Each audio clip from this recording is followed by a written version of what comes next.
Mother, man. Hi, this is Mark Conditt, and you're listening to Murder Metal Mayhem. Let's put out some bombs for Jesus. Spreading faster than a case of the clap in a trailer court. Able to shatter eardrums within a 666-mile radius. A podcast more brutal than all the rest. It's Murder Metal Mayhem!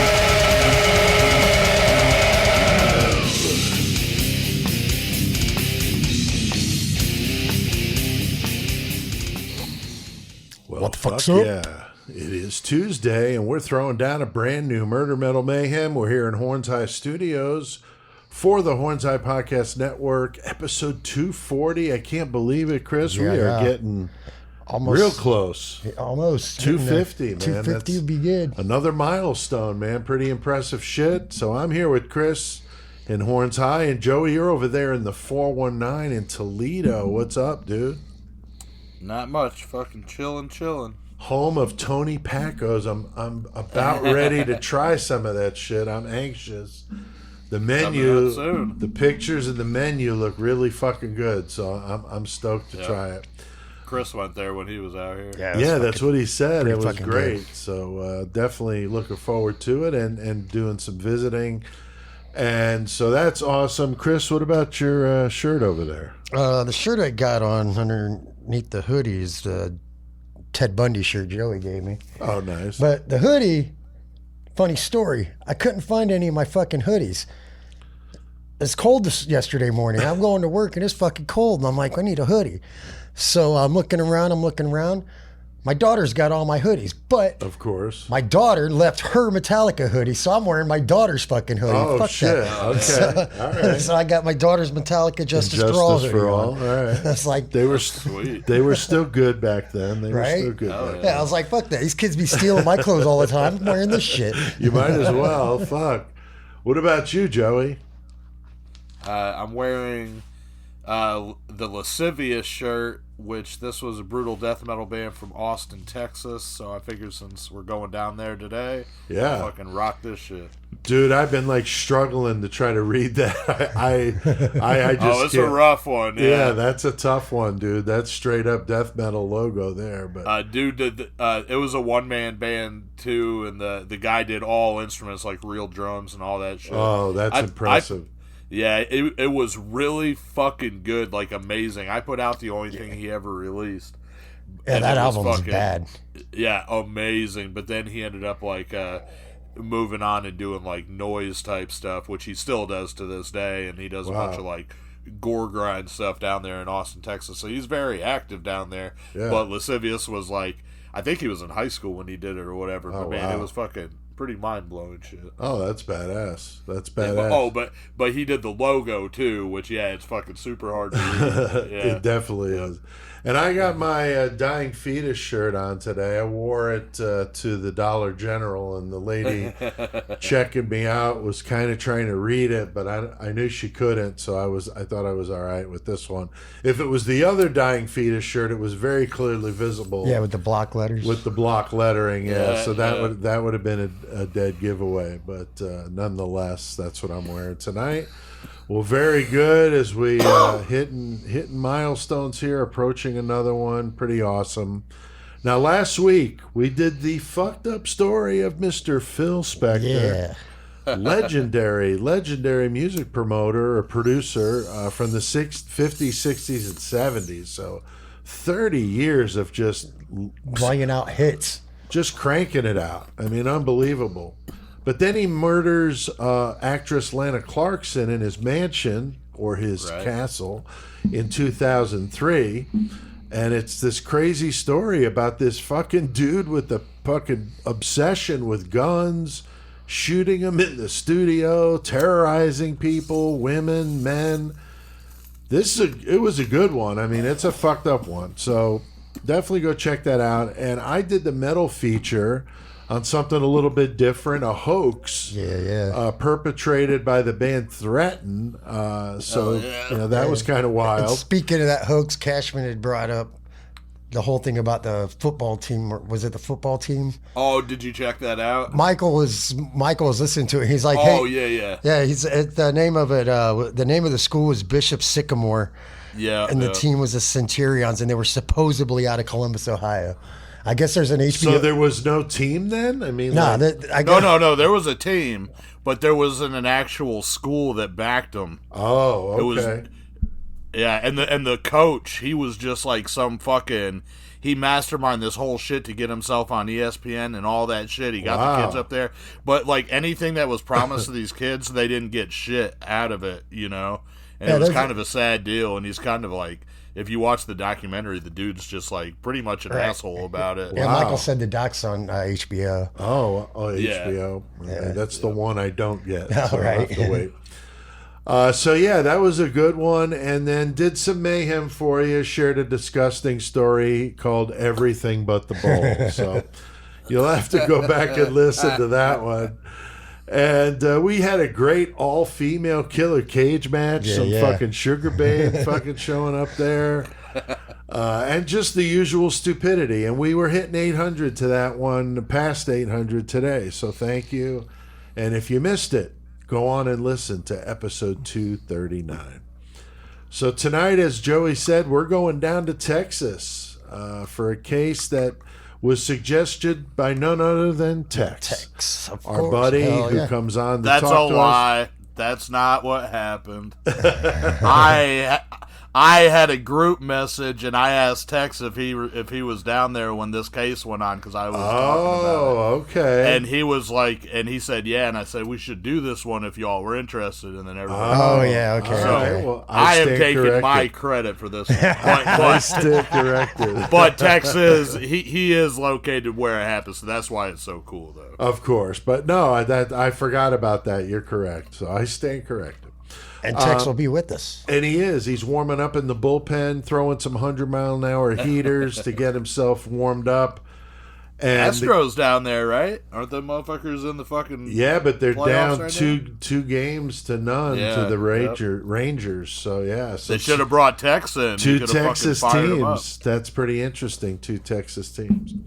Yeah. But 23-year-old Mark Conditt is this piece of shit who terrorized Austin, Texas, in March of 2018 with random bombs he placed all over the city, killing, maiming, some harsh shit, man. Trip wires, and he's fucked up. And this manhunt to catch this dude and stop this craziness was intense. And we're going to do that for you coming up here next in the murder segment, so you don't want to miss that. Chris, you got the horns tonight. What did you decide to do? I decided I was going to do the band First Blood. So not the movie, the Rambo not the fucking movie? goddamn Stallone movie, no. But the band First Blood. All right, that's cool. And I'm curious to hear about stuff I'm not familiar with. And I got a good Lost Classic for us tonight, and some updates on the 666 seconds of metal that is coming to the YouTube channel. All that and some metal news, and we'll do it, of course, in the metal segment coming up. So keep listening. Speaking of the metal segment, go on and check out that YouTube channel for a video of the metal segment we posted from episode 238. Joey, that was cool with Decrypt. Yeah, yep. I was fucking stoked on that. I was watching the video, and it came out really good. Yeah, it did come out really good, and I actually used the audio from Zoom in that one. It sounded so good. You sounded good. I was going to come in and bring in your stuff, and I was like, well, it sounds fine to me. I mean, right? Yeah, I was impressed with how it turned out. So anyway, yeah, so that's cool. So you got to get on that YouTube channel, because we are posting content on there, and we'll be doing a lot more of it. So go on. It doesn't cost anything to subscribe, and then like the videos so you keep seeing them when we do new stuff.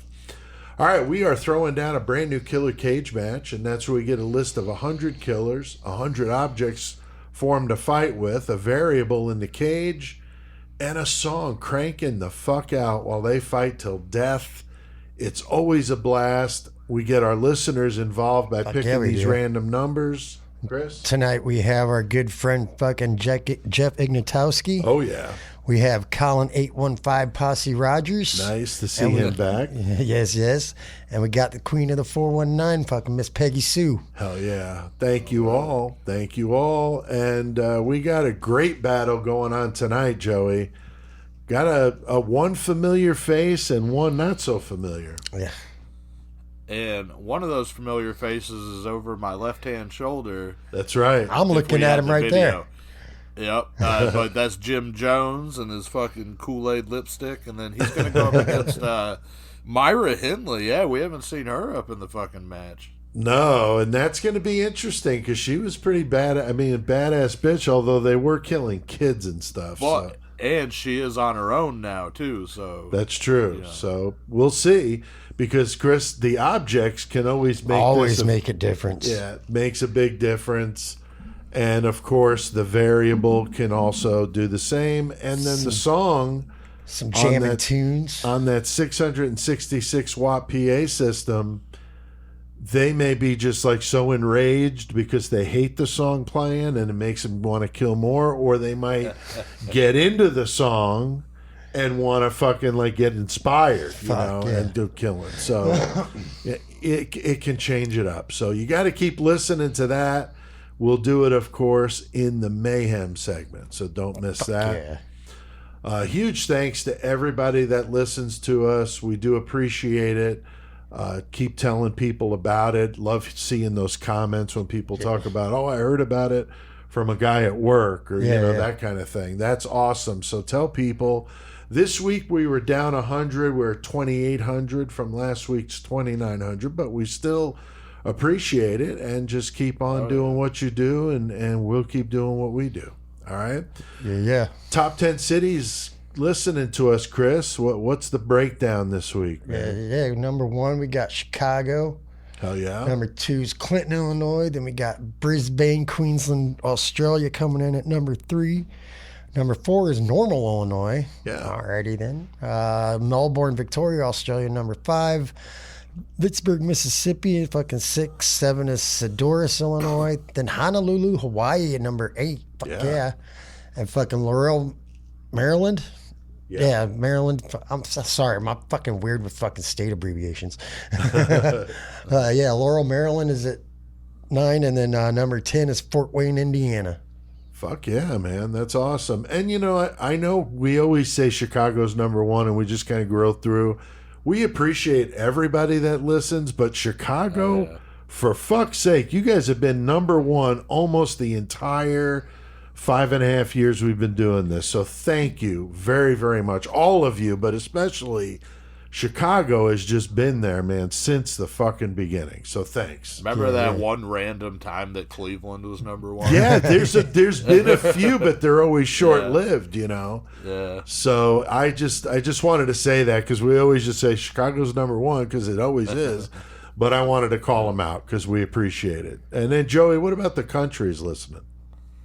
U.S. was 79%, and then after that we got Australia with 7%, Canada with 3%, and then 1%ers are Sweden, Germany, the United Kingdom, Taiwan, Czechia, Denmark, and France.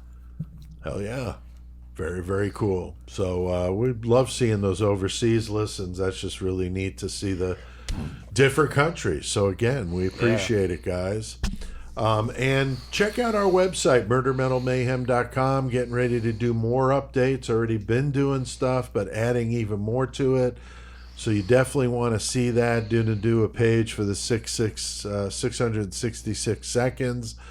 And so that'll be cool. And try to do maybe some giveaways. Try to get people fired up about that. So fuck yeah. All right, Chris. Yeah, Joey, what are you smoking on, bro? You know what? I'm in the boat you were in where I don't actually know that right? the name of this, but I will shout out. I got this from my homie Johnny Dolan up in fucking Lansing, Michigan. He grows this, but Chris, you remember he's the super boof. Remember I brought that? Oh yeah. Yeah, he's the guy that grew that, but he's my Lansing connect. So every time I fucking see him at a show or know he's going to be somewhere, I'm like, hey, bring me a fucking hook me bag. up, bro. Yep. But he came out to the show this weekend here in Toledo and brought that. So I don't know what it is, but it's fucking fire as hell. Hell yeah. What about you? I ain't smoking on shit today. I fucking God forgot damn my you. weed at home. All right. I'm drinking these beers, though. Oh, yeah, Oh, yeah. definitely. Well, guys, we got a lot on our plate tonight. Going to take a little trip south. Going to pick up old Tex along the way. And we're going to be in a race to see if we can defuse those bombs in Austin. So, Fuck yeah, Chris, let's get our fucking medal on, yo. our medal on. Oh, yeah, murder. Boom! I just blew that.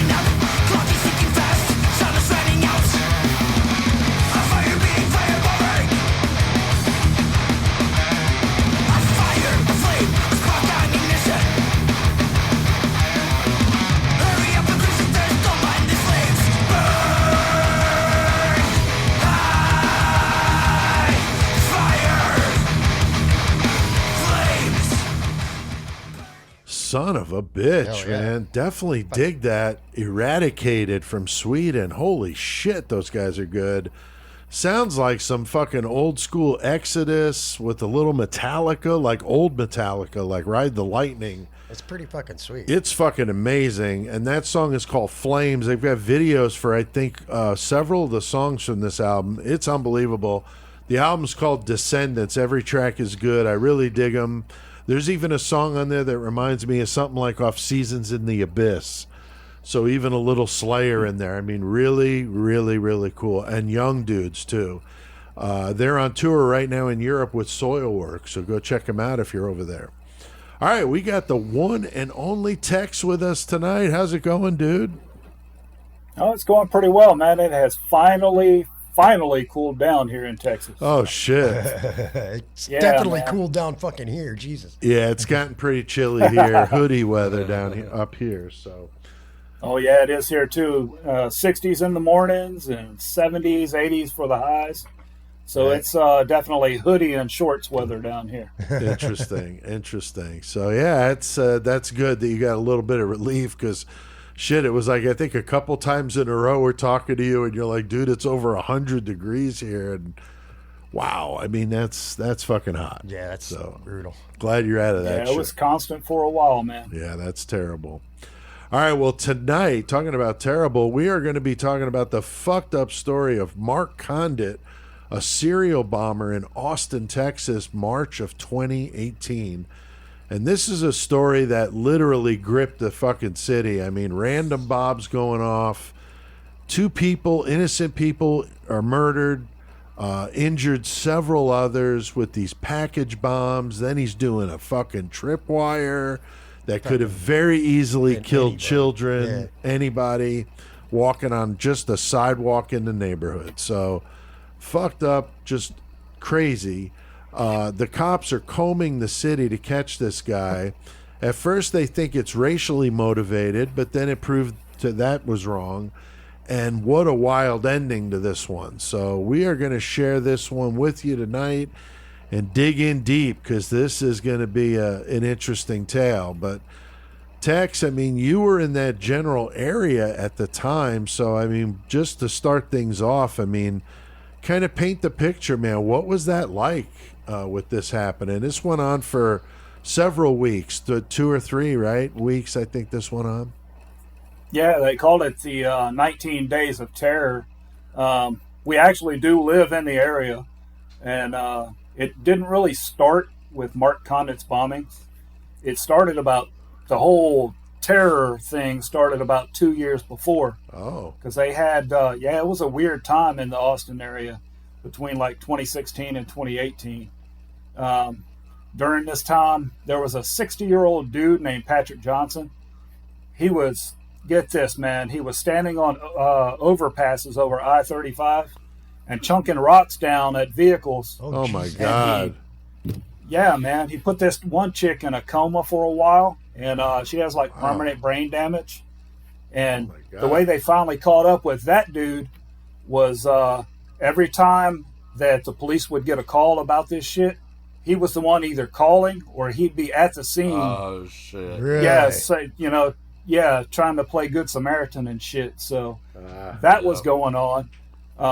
He finally got 40 years for that. So he's Oh, in wow. a Texas prison somewhere. I haven't looked him up yet, but yeah, 19 Days of Terror in March of 2018 with Conditt. So yeah, man, these bombings, they seem to come out of nowhere, completely random. It was pretty tense for a while. So yeah, Oh, I 19 can days. imagine. And got to be fucking wall to wall on the news down there. I mean, it probably was, wall to wall everywhere, but there, especially, people just, on talk shows, everything, radio, TV, just relentless. Yep. Social media era. So, any of that. So that is definitely some scary shit. I mean, and Chris, anytime you're dealing with a serial bomber, people are obviously going to be freaked out. I mean, of course, especially they're just fucking random. Like people scared to come out of their houses and walk and shit. Right. And especially being packages, you're not going to want to touch shit. Like, oh man. Exactly. I mean, had you heard about this one? Honestly, I probably did, but I didn't know much. I didn't know about it. No. Yeah, I remember hearing about it, but it was kind of, I don't know. This was when I was starting to kind of phase myself out of watching the news regularly because it was getting me too angry. So I just stopped watching it. So a lot of the stuff that's happened since then, I mean, yeah, the bigger stuff I'm going to hear about, and obviously this is a big deal there. But up here with Chicago being like fucking 20 fucking dead every weekend, it's like whatever, hold my beer kind of shit with the way these fucking people are in Chicago, for fuck's sake. See that fucking shit up there? That 70-some-year-old dude stabbing that 6-year-old like fucking 20 times? No. It was like the landlord of Yeah, the I house. saw that. Oh my God. Yep. Jesus Fucking Christ. crazy, dude. Wow, that is crazy. Joey, what about you? How familiar were you with this one? I followed this one pretty heavily while it was going on, just because it was so tense, and like this, and then the DC snipers, and I don't know, they're just ones that I've been alive for, that with media the way it is and everything, that you were able to, like, even though I didn't live there, I was able to check in and like see updates on what was going on, and like as more and more shit happened, it was crazy. Yeah, I mean, and we did the Unabomber case, and you're talking about very random, but it's spread out. But this is like one city, like literally under siege. I mean, that's just, that's crazy. I could, and like I said, I didn't live there, obviously, so I thought it would be cool with Tex, since we have him as such an awesome resource. I thought obviously he would have known what was going on at the time because he would have been there. Oh, so yeah. To hear any man. of the firsthand stuff, like what he just told us about the other, like I didn't know nothing about that either leading up to it. No. Like, that just adds to the hysteria and terror. Right. Which is why we love having him on. We love having Shane on for those Canadian cases. And Jeff now, who's very knowledgeable about true crime. Just really awesome to have all these resources. And Joey, I mean, that's definitely, the fact that it was targeted on one city, I think makes it that much more terrifying. Now, absolutely. I can't imagine, being in that situation. Of course, I lived down there for a while after I got out of the Army, but I was back here in 94. So I left long before any of this. But hearing it from Tex, I mean, like you said, I mean, that's just invaluable. So we're not going to do a real deep dive into this fool's history, but he was born Mark Anthony Conditt. He was 23 at the time. He's from Pflugerville, Texas, which is 20 miles from Austin. Funny name. That's a great name. And I was wondering if you were going to say Pflugerville. Pflugerville. Silent P. So he was raised in a very strict Christian family, the oldest of 3 kids. He's homeschooled, and he has this blog that is spouting some pretty conservative stuff, very conservative, very against like gay marriage and things like that. And obviously that's going to draw a lot of attention to people that are don't agree with that whole thing, and so that gets, people get upset, nowadays with anything that deviates from, what the mainstream, is going for. So he was probably catching some shit, and definitely, should have been, maybe looked at a little closer once he started going more off into other things. Because Tex, he was a part of this organization called Riot. Did you see that? Yeah, I did, man.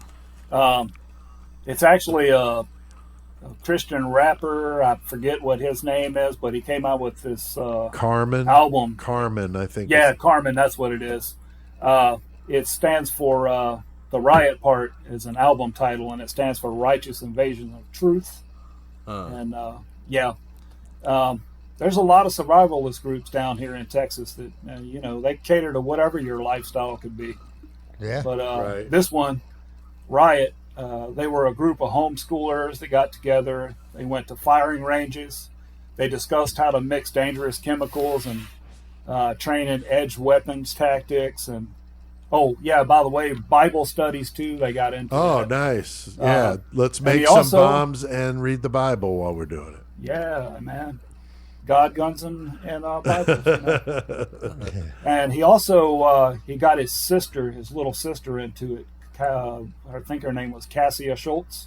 Okay. But wow, there was no indication that she was involved in any of the bombings. But yeah, right. Interesting. that was their little militia group. Wow. Well, maybe not a militia group, but survivalist. Yeah, I'm not familiar. I thought Joey might have known about that Christian rapper there, but I did not know. No, I should have looked it up just to get some flows to spit for y'all. Right. That's the whitest motherfucker. I looked him up. He is like white, dude. Really white. Oh, that's funny. Yeah. I didn't look him up, but yeah, that's funny.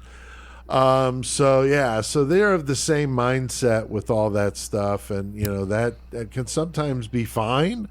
And it can also sometimes get really wacky and much more violent. So there's definitely something a little off with this guy from all that.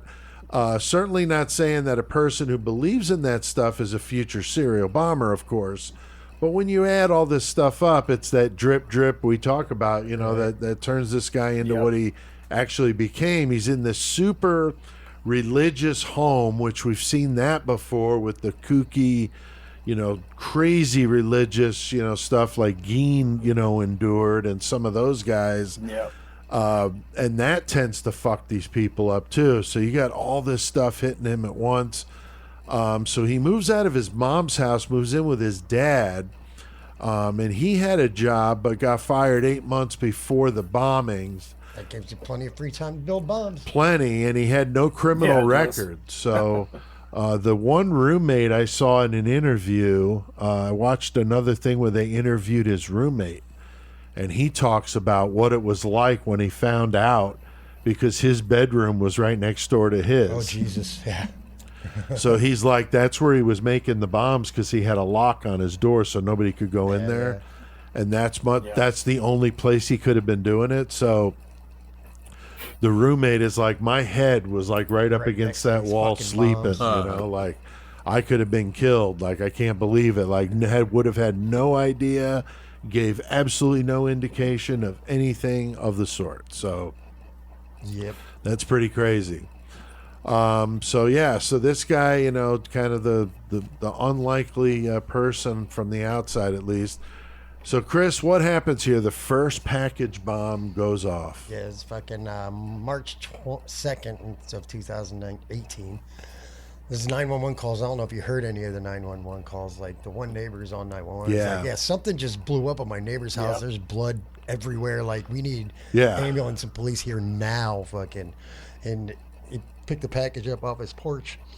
He ended up going to the hospital and passing away at the hospital. But if you think about it, dude, in this day and age, everybody's getting fucking packages in the mail. All the fucking time. All day long. There are truckloads of FedEx, Amazon, fucking UPS, like always just full of packages. Yeah. Everybody's getting shit delivered these days. Exactly. That would fuck up everybody's world. Oh, cool, for sure. So Anthony Stephan House was the guy. Oh, yeah. And I think he just went by Stefan, but nonetheless, just terrible. I mean, he's fucking awful. This dude you fucking killed picking up a goddamn package off his porch when, like you said, Chris, the whole world is doing that about every day, Now, Joey, I did see at the first, the police thought maybe the victim was making the bomb and it went off. Did you see that? Yeah, which I think it was just because they were so. They said at first you got to wonder if there was like a gas explosion underground Right. or some other reason why there would be an explosion in the area. So like that's your Yeah. first Like thought. somebody welding too close to their tank or some shit like that. Yeah, and then so then they're like, well, it's still a long shot to think that somebody's going to be bombing. So for a second there, they thought maybe he was the one that was making it, had it outside, and it went off on him, and he killed himself. But I think they fucking quickly realized that wasn't the case. Right. Yeah, I mean, they got to have all their options open. You know, they don't know when this happens, what's going on. And there was like a couple shady spots in his neighborhood. There was a fucking dope house that was like Had just gotten 4 raided. or 5 houses down. Yeah, so you know the possibility that there was some kind of retaliation or just a rival fucking drug dealer that was trying to take out that house or whatever. Right. Apparently, and that his they house accidentally hit looked the wrong one. house looked exactly, apparently, very much like the house that got hit. So that's why they think maybe it was a retaliation, and like you said, they went to the wrong house. That was another thought, you know. So they're trying to figure this thing out, and then of course the fact that the victim was black, then that adds a racial component to it. So we just don't know here. And then 10 days later, March 12th of 2018, there are 2 package bombs that go off. One kills 17-year-old. This is so sad. This dude was a music prodigy. Yeah, dude. Draylon Mason, fucking amazing fucking, I think he was a cellist. Dude was fucking just so talented, just absolutely awful.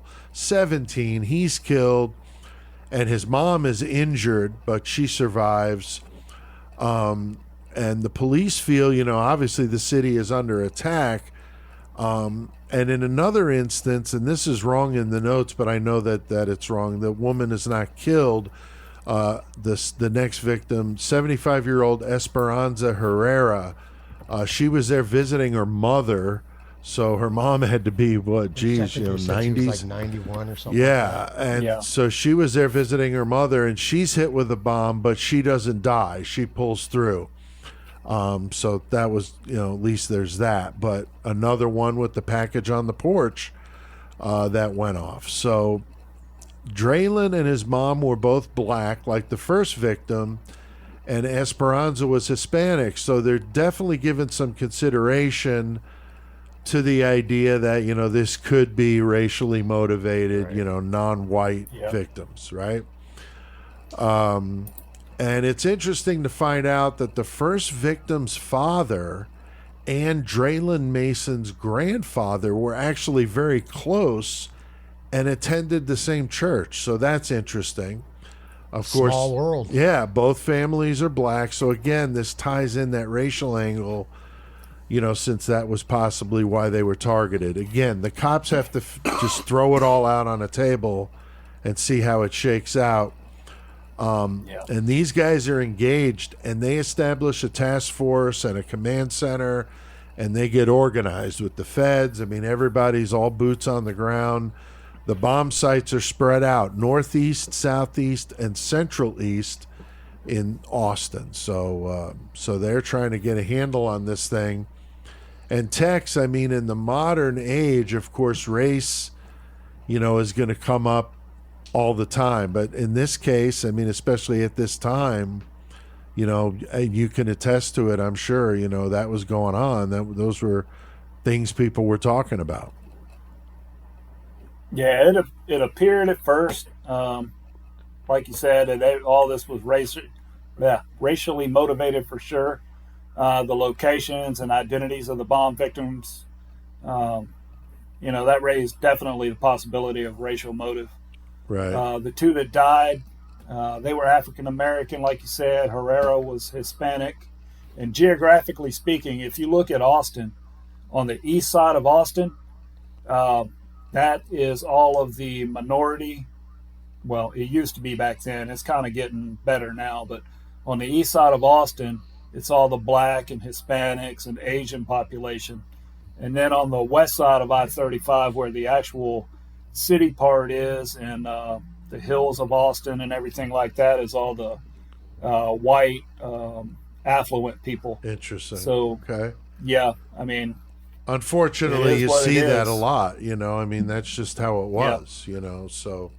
And I-35 cuts it right through. I know that's what one of the interviews I saw, they were talking about that. So that's very, very interesting. But with the media too, they fan that flame.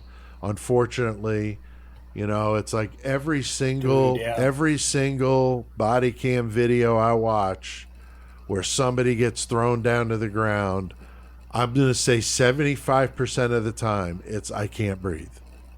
Almost 75% of the time. They do that in prison too. I'm man. sure, and it's not just the minority inmates either. It's all inmates. Yeah, that's what I'm saying too. Yeah, it's not exclusive to any one race. Everybody does it. No. Woman was in the back of the police car. It's saying I can't breathe. And it's like you're in the fucking air with the rest. Like, where the fuck is wrong with you? It's just fucking ridiculous, So, and it's like fucking Jim Leahy always said in the Trailer Park Boys, Chris, you don't want to cry shit wolf. Yeah, definitely. Cry shit wolf, and that's what happens, man. That's fucking crying wolf there. So yeah, it's very unfortunate, but that is the world, of course, that we live in. And so, the FBI are involved, and they're coordinating things with law enforcement locally to catch this guy. Of course, the profilers are on it. The obvious, that's what kills me. These people go to all this training, and I watch these documentaries, and they're talking to some PhD about shit that we could have easily answered. Right. And it's like, well, I'm glad that, you've got all this schooling and these doctorates and this and that, but three fucking fools doing a podcast on serial killers can fucking answer these questions. But I digress. So they we're talking about the person being white, single, highly organized and intelligent, and most likely younger. Comparisons, of course, being made to the Unabomber, Eric Rudolph, Oklahoma City, Boston, the well-known bombings, and that's to be understood for sure. Now, Chris, the next bomb was a tripwire bomb. It's the first time. Like this is the one that was just out. It could have been anyone. It could have been a little kid, fucking just anyone. But yeah, it's March 18th on the southwest side of Austin. There's two males. I don't remember what their names are. But they were 22 and 23 years old. Right. They hit the tripwire and it exploded. It injured them, but not terrible. They survived. Got some injuries, went to the hospital, whatever. But this fucking tripwire was fucking attached to a damn sign that said "Drive like your kids live here," of all things. And nobody in that fucking goddamn neighborhood had that sign. He put that motherfucker there. Yeah. So that's kind of fucked up there. Mm-hmm. I don't understand why, but it's an important clue though. Yeah, it definitely becomes pretty important here as things start to unfold. And that sign, of course, is going to do him in as we get into this. There were only 6 of those signs sold in the area, so they really were able to narrow it down to the locations where they were purchased. And he also wore distinctive white and pink work gloves, so when they and he's wearing them in the store. The video and the fucking wig, he looking like fucking looking like Bobby the Brain Heenan or something like that. Phil Spector. So when they combined purchases of the gloves with that sign, then they're able to nail down the location. So very, very impressive, the police work in this one. I know, we're always quick to, I'm just as guilty. When they do some dumb shit like Mark Dutroux or one of those cases where it's like, how the fuck could the police be so inept? Here's a case where they were fucking on it. Really 100% on fucking this shit. Like, on this shit, Now, Joey... Man, when they were talking about tripwires and shit, the first place my brain went was this motherfucker was military. Right. Yeah. Yeah. Yeah, for sure. I thought the same thing. Like, when I heard it, it's like you would think. I mean, that's where he would have got it from. The cop that saw the tripwire was military. That's how he was able to see it, you know. I mean, at least a wee below, you know. At least. Yeah. So Joey, that documentary that I watched, The Bomber on ABC News, showed some pretty cool stuff about what we were just talking about, them finding that tripwire. Yeah, that was I watched that one too. It was a good documentary, but you know, it's at night that they're looking for this thing in the first place. So right. What the fuck? You're looking for a tripwire, which is like fucking non-existent at any time, and you're looking for it at night. So the detective that actually fucking found it, though, he was ex-military. So, you know, he found it, but then they had to wait around because, I mean, there might be more. So then they got to wait for it to get light so they can do a fucking more subjective fucking search of the surrounding area. And they didn't find anything as far as more tripwires. However, they did find some batteries that did belong to one of the devices, though, that was used. Yep. And that becomes tripwire. Key that's too. Fucking... Yeah, everything this dude's doing, like all the different styles he's using, are all just fucking horrible terror tactics. You know? Like, for sure. Tripwires and fucking package bombs already just... Fuck my life. I don't even want to fucking go outside now. Right, exactly. And that tripwire was Exactly. 3 inches off the ground, so that shit was low. I mean, Yeah. it would have been super easy to fucking miss that. I'm, again, just so impressed with the police work here with this one. Just really, really top shelf. And so now they're doing press conferences, trying to calm the public down. You know, this is... Hold on, wait. I got a question real fast. Yeah. I don't know if anybody can answer this. So... if they're out there looking for tripwires, I mean, that's not something that's fucking super common that people are doing. Do you have dogs that go look for those, or will the dogs just fucking trip into them and fuck themselves up, you know? I don't know. That's Do they I think use the bots? dogs are more. Yeah, I think the dogs are more like smelling the bomb parts. Yeah. Right. It's not the tripwire or anything. Apparatus. Okay. Yeah. Would they do that? The detonation Would they system. do that physically, Tex, or would they do like the robots and that kind of thing? Oh, yeah, I forgot they got those, too. I would think if they had robots, they'd use them, because you never want to put a human in a situation like that if you have a robot or something. Right, right. But I think the way that cop got it was like monofilament line, and his flashlight probably was a stream light, and it probably lit that tripwire Right. up. Ah, Okay. nice. You know what I'm yeah, saying? yeah. And I did see like Yeah. Kind of like a black light effect. Right, Yeah, yeah. right. Right. And I saw Interesting. like in like images in the fucking the bomber fucking documentary. Like they had the guys out there basically on their hands and knees in lines, like looking for the wires Wow. and shit. Yeah. Yeah, that's Yeah. got to Yep. be hairy for sure. So you know the police are trying to calm people down, but you know this is very difficult, and they do refer to him as a serial bomber. I mean, it's the cat's out of the bag at this point. And we see cases like this that these perpetrators follow the case in the media, so they know what's going on, and then they're reacting to it, and you know.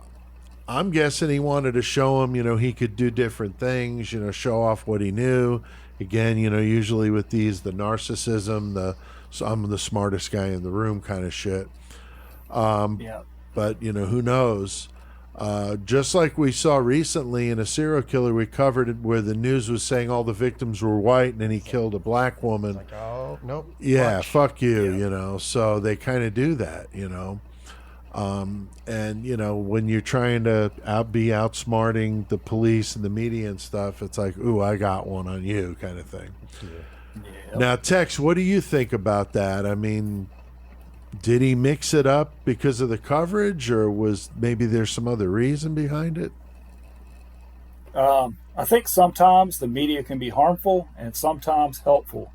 And I think in this case, they were very helpful. The police, they were feeding the media the info that they wanted them to have, and Conditt had to be following along closely. He even said in his confession video, which I'm sure you'll talk about later, but he said in his confession video, that through the news he knew that the police were closing in on him and he couldn't stop what he was doing. So he changed his methods because of that. So, yeah, I think definitely he was following. Interesting. Yeah, I mean, it makes sense. Yep. It does. But I think a lot of them do that. It's just they want to see what's going on. They want to, they want that limelight, Yeah. Now, Chris, only 2 days later, though, March 20th, you get another bomb going off. Yeah, only this one is in a FedEx facility with a bunch of packages and shit. It freaking in Shirts, Texas. And it goes off. Not kills, but injures a couple employees, but Right. or one employee. Nobody got really bad hurt, whatever. But still, now these things are being shipped. Now they're not just sitting on fucking doors Right. or tripwires. Now they're going down the road in a vehicle to a different location that you have no idea. Right. This is near San Antonio, so this is a distance. Tex, how far is it from Austin to San Antonio? Maybe an hour 15, something like that. Okay, so Shirts is on the north end, so probably about 45 minutes Okay. to Shirts. Okay. Yeah. So, Joey, later that same day, though, there's another suspicious package. What's going on with this one, dude? This one they intercepted, though. Also, I believe it was out FedEx as well. Right. It was supposed to go to Austin. Like I said, they did intercept it, and they were able to defuse this one. Now, of course, this one they fucking get to. After they defuse it, of course, they get to fucking tear it apart. They get to fucking see exactly what's going on. You're learning things. Plus, the biggie is that they have exactly where the package came from. Right. Where it's going to. All the information, so they just have to go back and fucking look to see their suspect. Now, the fucking crazy thing to me is that Conditt, as much as like he seemed to have planned all this out with what he was doing, and I wouldn't, if it was me, I don't think I would bank on the fact that information would get destroyed in the blast off that package, so you would have to assume that they would be able to fucking piece that shit together anyway and figure that out, but I don't know, they hadn't up to that point. So Yeah, those batteries too, those distinctive batteries they found, and the other stuff they were able to figure out how he's able to make this bomb, and they had him on video in that one store there, so they definitely are getting on to him there, because the other town where the bomb was received was in Sunset Valley, Texas, so that's near Austin. With a population of only 700. So he's going to this little FedEx in Sunset Valley, Texas, and they catch him on video there. And like you said, he's got that wig on and those pink and white gloves, very just odd. And they said the cashier thought something was up just before he even was contacted by the police, just knew something was up with the guy.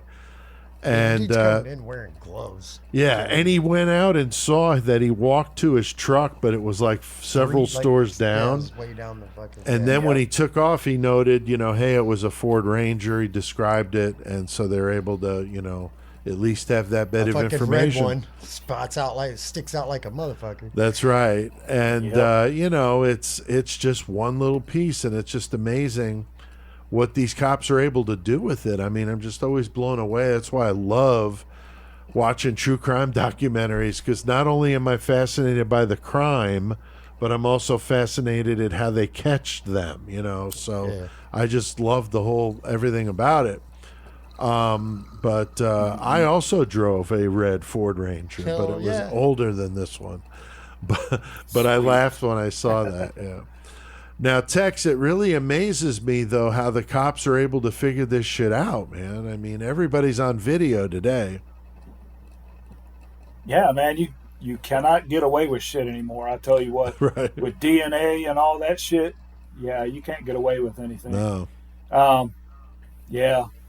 I mean, the only indications of why he did what he did and his methods, were on that confession video. And unfortunately, we'll never hear that because I don't think they're going to release it. I watched a ton of news videos and interviews with people.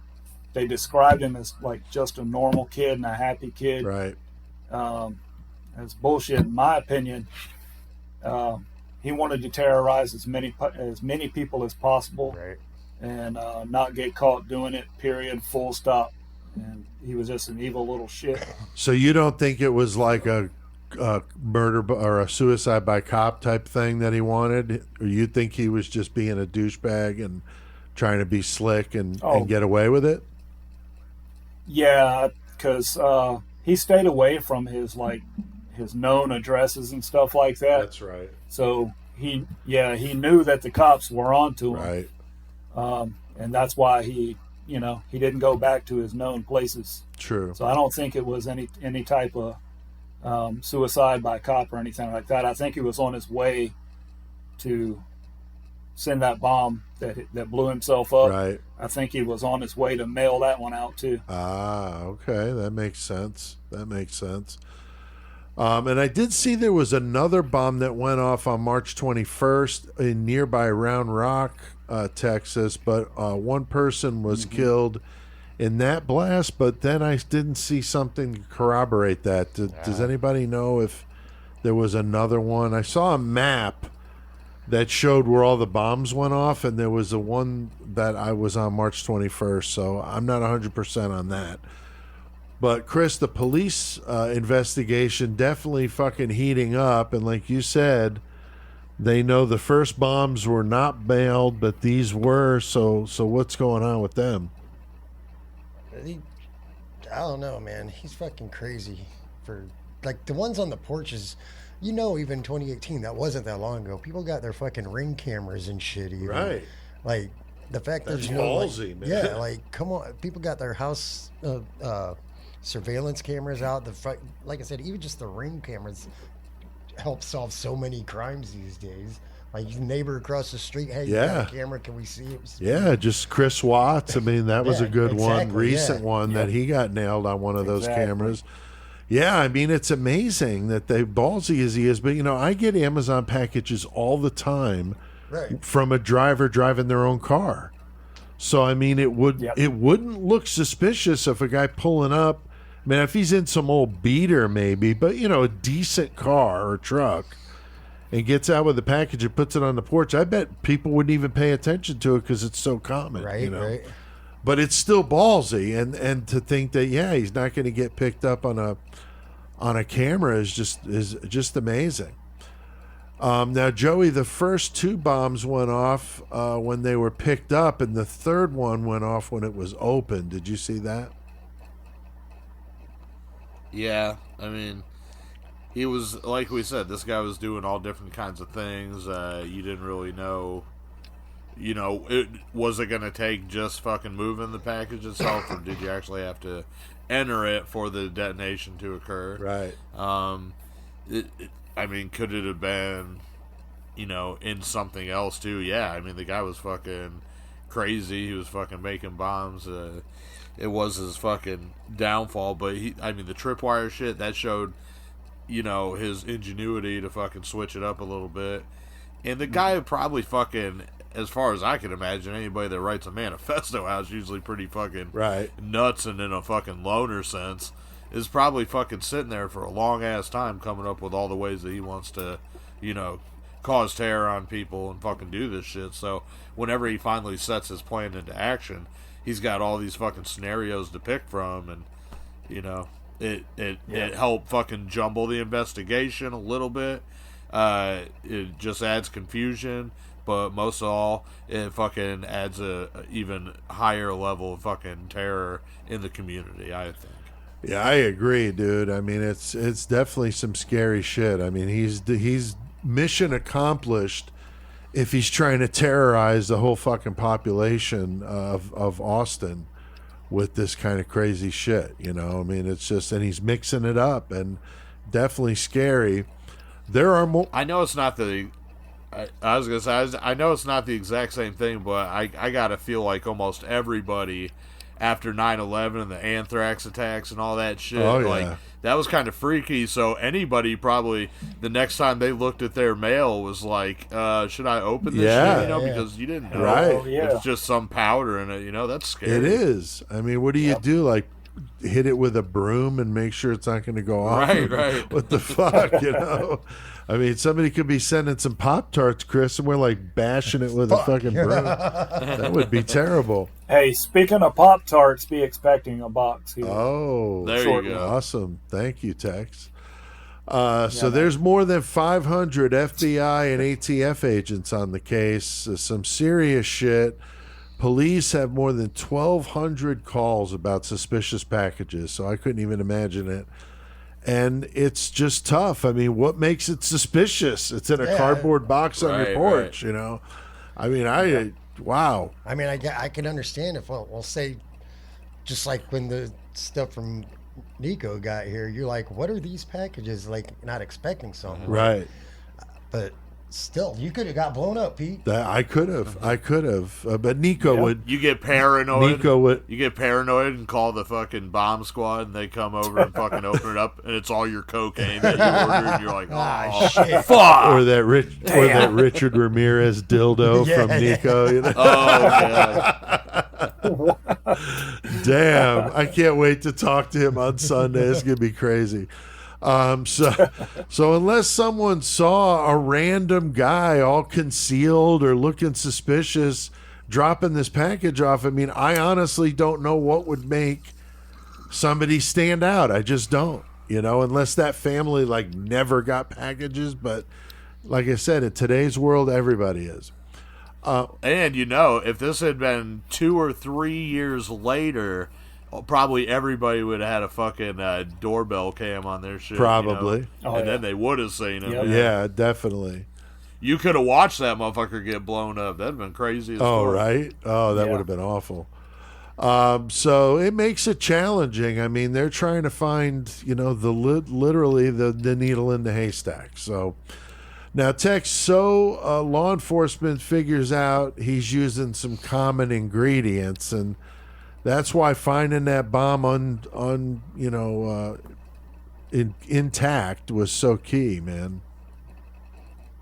Yeah, man, if you can reverse engineer a bomb like that, you pretty much have your suspect because, as we'll find out, they tracked most of the stuff to a Home Depot location in Round Rock. There was also a Fry's electronics store where he put he bought this battery box to link all the batteries together to power the bomb. So there's only a few of those locations.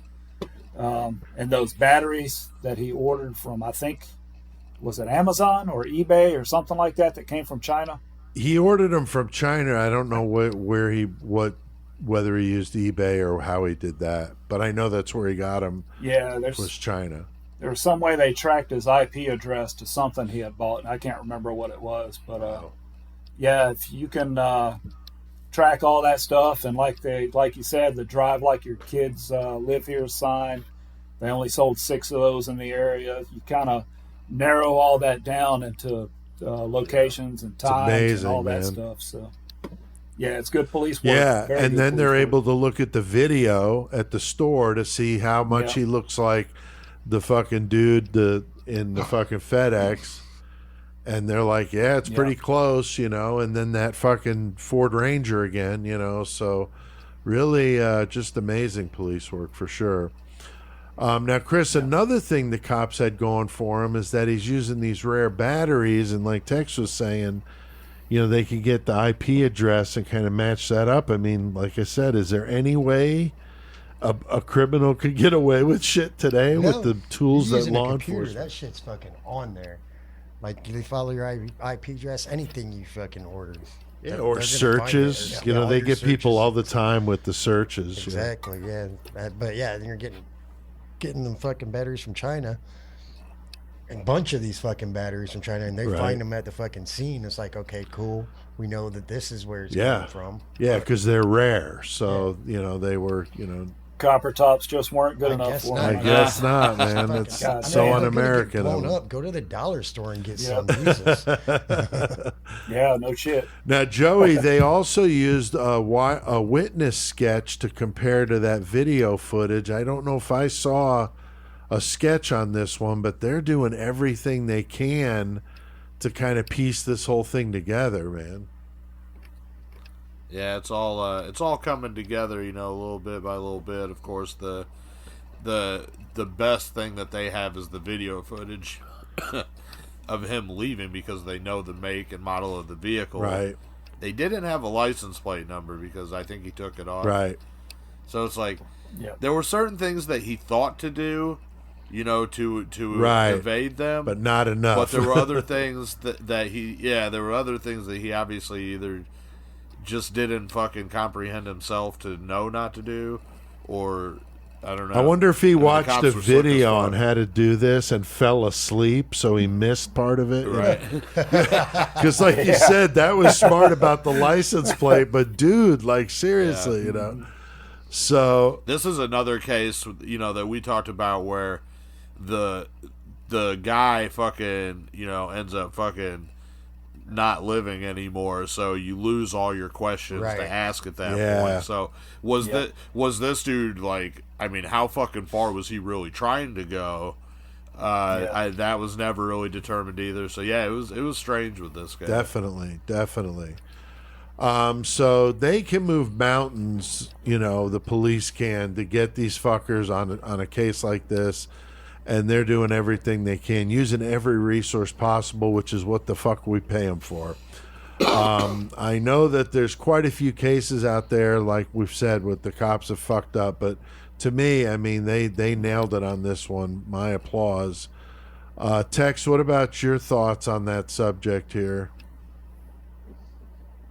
Yeah, we've seen some incompetence on a lot of cases, and they are many, like you said.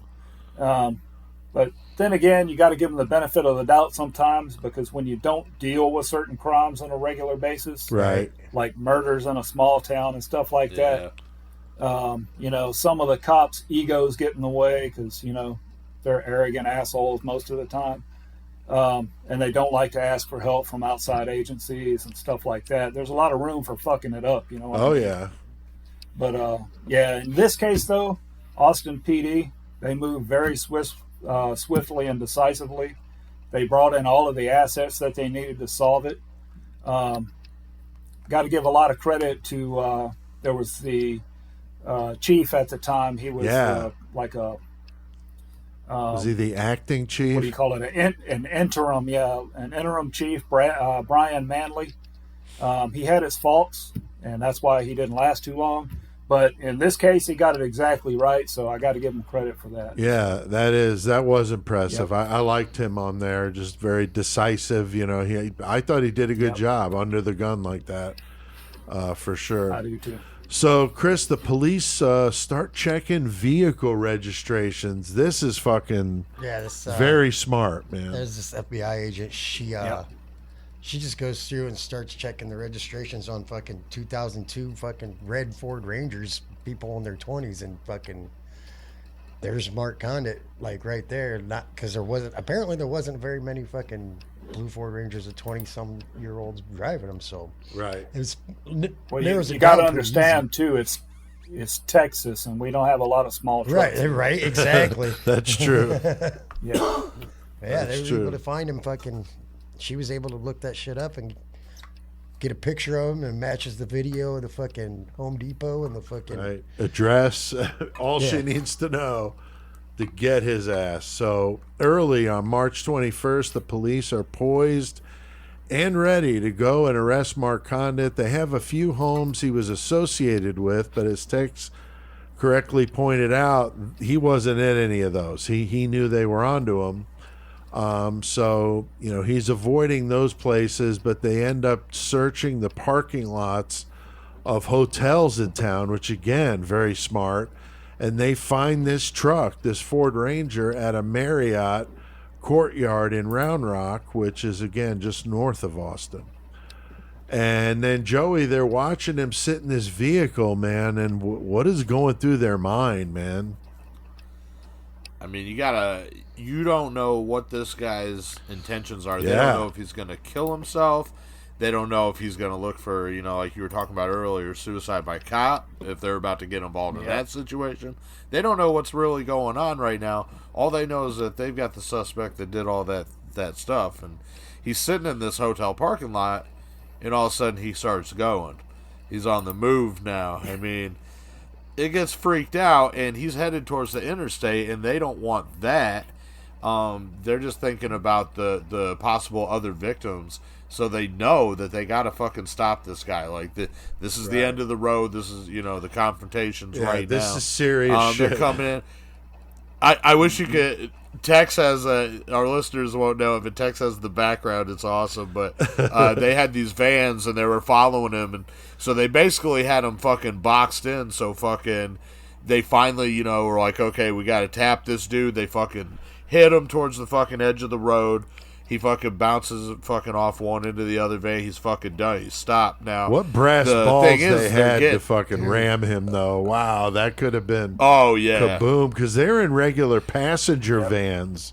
They're not in armored anything. Like, they weren't expecting this to happen, And so this is what's crazy, too. So their plan was, of course, to apprehend him, go to the fucking driver's side, and fucking get him out that way. Right. Because they had fucking knocked him so far into the fucking ditch on the fucking left-hand side, they came up at him from the fucking passenger side. As soon as they fucking approach, boom, he detonates the fucking bomb that's in the fucking vehicle, blows up, kills himself instantly. 2 of the officers fucking get injured. Luckily didn't fucking die, but they showed it later on, like a video of that, and the explosion, had they been on the driver's side, the fucking explosion was fucking huge out that side. Yeah. And the one guy did get knocked back from the fucking passenger side window, but then there was a third officer, and they were talking to him, and he said that he could see into the windshield, so he knew exactly what happened when it happened, and he knew that Conditt was, he said, no longer a threat at that point. Wow. Yeah, I can't imagine being able to see that actually happen. That would be fucked up. But yeah, that fireball, I mean, Tex, they show it on the video. It's pretty fucking outrageous, man. This fucking huge fireball comes out, and those cops are lucky, man. They went to the passenger side instead of the driver's side. Yeah, dude, I watched the video because, Austin PD had their birds in the air. And like you said, my background is kind of that. But the commander on scene said that she was not given any choice what to do. They were waiting on the armored vehicles to get there from Austin, but they were too fucking slow. They only go like 50 miles an hour. So when he pulled out, like you said, all this shit happened. Just speaking from experience, the pucker factor is there, but when it's go time, you gotta go. You just rely on your training, and you just hit it, and you rely on that and your buddies. And hey, these guys made it out alive, and I don't want to say thankfully, but in my opinion, thankfully, Conditt didn't survive. Yeah. Right. Now, the 2 officers that were injured were Officers Garcia and Justison. Justison was the guy that got blown back. But I saw pictures of them when they were in the hospital, and they were both giving thumbs up. So that was a pretty cool thing to see. So, yeah. That's amazing. Yeah, that was just incredibly courageous to do something like that. I mean, holy shit, especially when they're not the armored guys, they're just in a cargo van and that was some pretty harrowing video. So if you're listening and you want to check that out, it's on YouTube. But it sure is. They wind up doing a raid of Conditt's house. So that was also hairy because obviously they don't know what's there. They don't know if he's got the place wired up or what's going on. They do find lots of evidence of how he built the devices, of course. And I mentioned the roommate I saw on video talking with the reporter. about this, and again, just had no idea. He seemed like a pretty normal guy, and they were roommates, but I don't think for that long. But still, their rooms were right next to each other, and just to find that out just had to be just like a mind blow, for sure. Could you imagine being the roommate when the police busted Oh my in? God. Jesus Christ, dude. Oh god. You're in your bedroom, fucking cranking one out, right? fucking cops. Whoa, buddy, yeah. whoa. I was getting Burning dressed, it up. motherfucker. I was getting I dressed. was getting dressed. Dressed. So yeah, they got him. Obviously he's dead, but I mean that they've obviously conclusively know that yes, he did this. There were some hoaxes and shit like that. Of course, people are awful. The South by Southwest Festival that they hold each March in Austin, which is an absolutely huge music event, Yes. received bomb threats. So that definitely was a disruption. The eBay facility in Austin did as well. And they did arrest the 26-year-old for the eBay threat that was made by email. So that's fucking stupid. But, people are just dumb. World class. Yeah, just being really ridiculous. Probably some dude that just didn't want to go to work. Probably.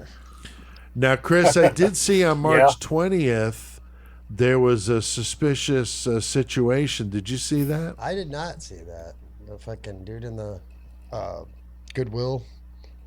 Yeah, I'm reading the notes. Yeah, I didn't see that, but that got hit with burned by an artillery simulator device. Yeah. At one of those donation boxes at a Goodwill. Yeah, So, they in said Austin. it wasn't connected, but South Austin. So, yeah, that's kind of wild. And the police did make a statement and said that it was not so connected to the other. So who knows? yeah, if I could go into Goodwill, and all of a sudden you got some shit going on. Yeah, too. put your arm in the fucking thing and something went Right? off. Fuck. So Tex, when we get down to the bottom of this whole fucking goat fuck, the obvious question is why? Why the fuck did this go on? And you mentioned earlier that video that he left. What was the deal with that, man? Well, they never did put out the video for obvious reasons. It might inspire, Right. copycats or, inspiration for other people to do the same fucking thing. It didn't really, they didn't really put anything else about it. But Chief Manley did have a press conference, and he said that Conditt was. Well, he didn't call him a domestic terrorist at first because he said that he thought the term had a legal definition, and he's not a prosecutor.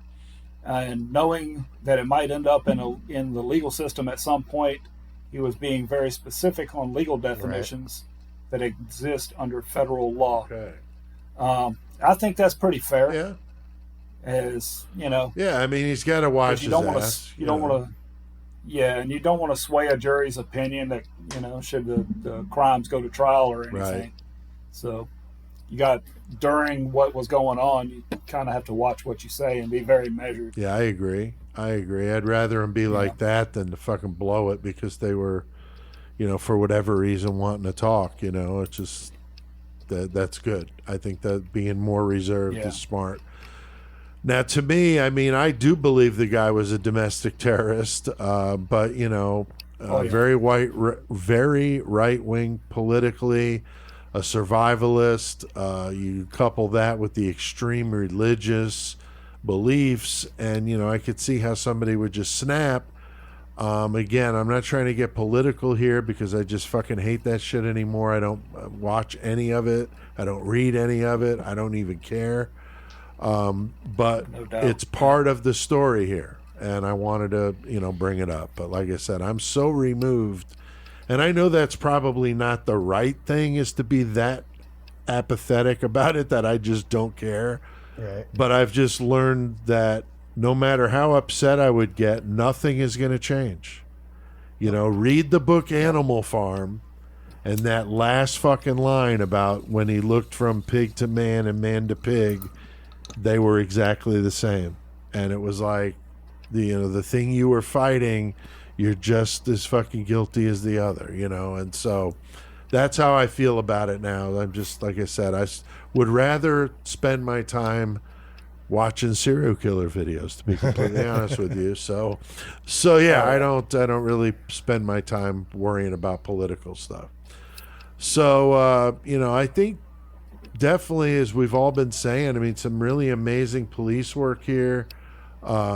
You know, to catch this guy in 19 days.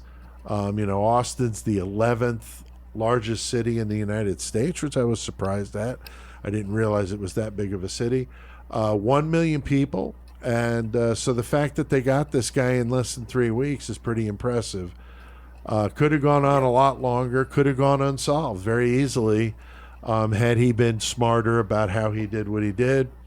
Especially, you know, when you look at, you know, the way police can do just about anything today. Sure. Pretty tough to get over on the cops now with all the tools that they have at their disposal, and now everybody's got video surveillance at their house. So, you know, that's pretty tough to get away with when you get that much coverage. Funny side note, I mentioned the fact that I drove the Ranger, but again, mine was older and pretty beat up and did not look like this one. So I'm okay. All right, mine was an 89. Yeah, you're off. Mine was an 89 stick shift, and drove it for years. And I got hit so many times in that truck. I may have told the story that we were $1,500 short of having enough money to get Flesh of the Week, the first Low 12 album, pressed. And I was driving on home from work, and this fucking lady broadsided me, and the first thing I thought of is there's $1,500 because I wasn't going to get this fucking truck fixed. It was all beat up, you know? Right. So that was when you could drive to the State Farm. They had a garage, and I as soon as the incident was over, I drove straight to the garage, and I sat down with an adjuster, and they handed me the check. And I went to band practice with the check, and I think it was $1,700. Nice. So I even had a couple $100. Yeah. So that truck was very near and dear to me for helping Low 12 put out that Flesh of the Week album. Anything to add to this one, gentlemen? Old Mark Conditt. No, I'm good. No. Nope. All right. Well, Tex, always, we love having you on and appreciate it. And you want to stay on for the rest of the segment here as we close things out for murder? Yeah, man, I got you. Thanks for having me on. Of course, dude. Appreciate of course. It. I love this one. Yeah, definitely a good one to do with you. Now, I did my research on this one, watching a couple of good documentaries. I mentioned The Bomber from ABC News. That was really good. Lots of interviews with everybody involved, the press conferences, and all of that. Highly recommend it. I did watch some of the other stuff, and that's where I saw that interview with the roommate. So there's a lot of stuff. I mean, this just happened 5 years ago, you know, so this is very recent. And I did use Wikipedia a little bit with some of the dates and details. There was also a really good article in the New York Times about it. So I did read that as well. But there is stuff out there. Now, next week, we're going to be going to the UK for a case that some people may not know about. Yeah. Trevor Hardy, known in the press as the Beast of Manchester. Definitely not one of the Hardy Boys, okay? Not one of them. Love the Hardy Boys back when I was not the wrestlers or the That's right.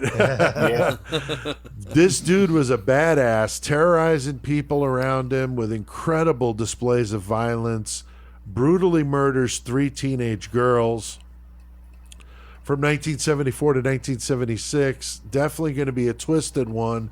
And just a heads up, ladies, this is another one of the old schoolers who strangled his victims with their own stockings. So you're going to be fair game next week when we talk about that.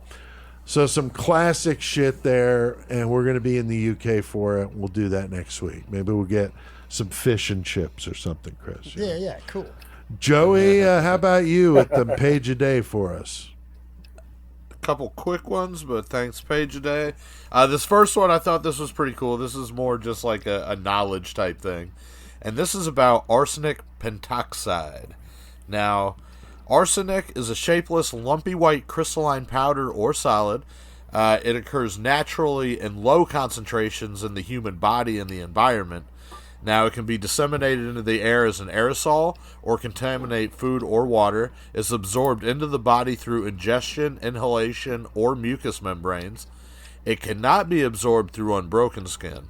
Side effects occur over a wide range of time, starting with immediate effects of a garlic or burning taste, a burning feeling at the point of mucous membrane contact, and a cough. Now, the effects, they can intensify over minutes, hours, days, and weeks. And you can get neuropathy, skin changes, a decrease in blood cells. Well-known intermediary side effects include Mies lines, which are white bands that are on your nails, and cloudy rice water diarrhea. Yeah, so sweet. that's cool. Oh, that sounds like a That sounds like a Goremonger album, man. Right? Now, they got this British anti-leucite, which is a common, readily available medicine that's used in a lot of industries that can decrease the toxicity of arsenic. So anyway, arsenic is one hell of a killer. So that's some Definitely info about it. You hear about it a lot. Hell yeah. Now this other one, this is fucking just weird.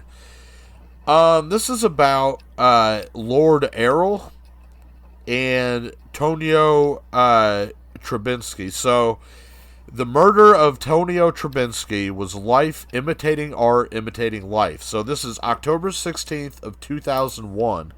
Tonio Trubinsky, he shot in the heart in his car outside of a friend's home in Karen, Kenya. So this goes unsolved. But the thing about this, it happened just 1 mile from a 1941 murder of Jocelyn Hay, who was the Earl of Errol, who was also shot in the heart while he was sitting in his car. Wow. His murder was made famous. His murder was made famous by James Fox's novel White Mischief, which was published in 1982. Now, Tonio's mother was also a writer. Her name was Errol Trubinsky, and she had also written a book about Hay's murder in 2000 called The Life and Death of Lord Errol. Her book theorized that Hay was killed by British intelligence because he harbored damaging information about dealings between England and Germany at the beginning of World War II. Now, the theory was largely based on one document and was not corroborated, but Errol herself, she believed Tonio had been murdered by British intelligence as a warning to her to stop her investigation into Hay's death. Wow. So that's some crazy shit. That is crazy. Interesting. Page a day, man. Some good stuff there. Well, I think we have done our fair share of murdering tonight. I think it's time to crank up the fucking metal. And so, Tex, what the fuck do we need to do? Let's get our metal Just on, y'all. because CK has passed on, he's not done educating the masses. CK will forever be the great metal motherfucker. We're here to stomp poser ass and eradicate the planet of their kind.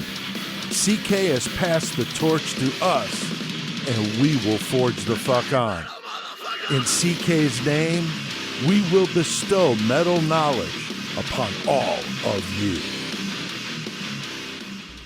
Fuck yeah, the great metal motherfucker coming up on the anniversary of his passing. So yes, we are. Unbelievable to think it's been a couple years now, and it's just, yeah, I mean, he was such a big part of the show, and so because CK's gone, we have decided to pass the torch every week, and horns, as if you will. And when it's your turn with the horns, you pick the feature, and Chris, it's your turn. So what's up? So I decided I was going to do the band First Blood. No, when I decided to do these guys, I figured I'd be able to find more than I was able to find. So I wasn't able to find a whole lot, so it's going to be a little shortened down, whatever. But yeah, First Blood is a fucking hardcore band that formed in San Francisco, California in 2002. And then in 2003, they put out their first self-titled EP.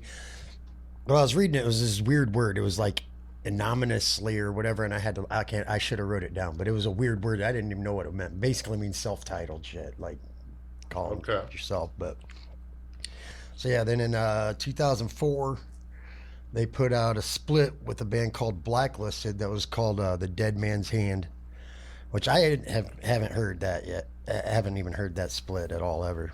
So I'm not even sure what it sounds like. And in 2006, their first full length, fucking California, which is an amazing album to me. That's what the first thing I ever heard by them. Fucking badass. They, being the name of the band's First Blood, they actually do use samples from the movie and there in certain songs. Actually, the song I picked out begins with a sample from it. So the book First Blood is amazing. Yeah. No shit. Right on. And they toured with that album all over the country or whatever with bands like the Red Chord and Sick of It All. Fucking getting out there. And then then in 2007 they did a bunch of touring around all over the place with fucking full blown Chaos and Death Before Dishonor, and a couple other really cool hardcore bands I listened to a lot back in the day. And then in 2010, their second full length they put out was called Silence is Betrayal, which is kind of cool. I like that. And then 2017, their third and late, they only have the 3 full lengths out, and the third one was called Rules, and which every song that I've seen on that starts with the word rule, like rule of the sea, rule of what, so it's an album full of rules. Okay. And throughout the years, they had for only having 3 fucking full-length albums, they had a shit ton of lineup changes. I was looking at all the past members. I'm like, holy fuck, dude, what is going on with this shit?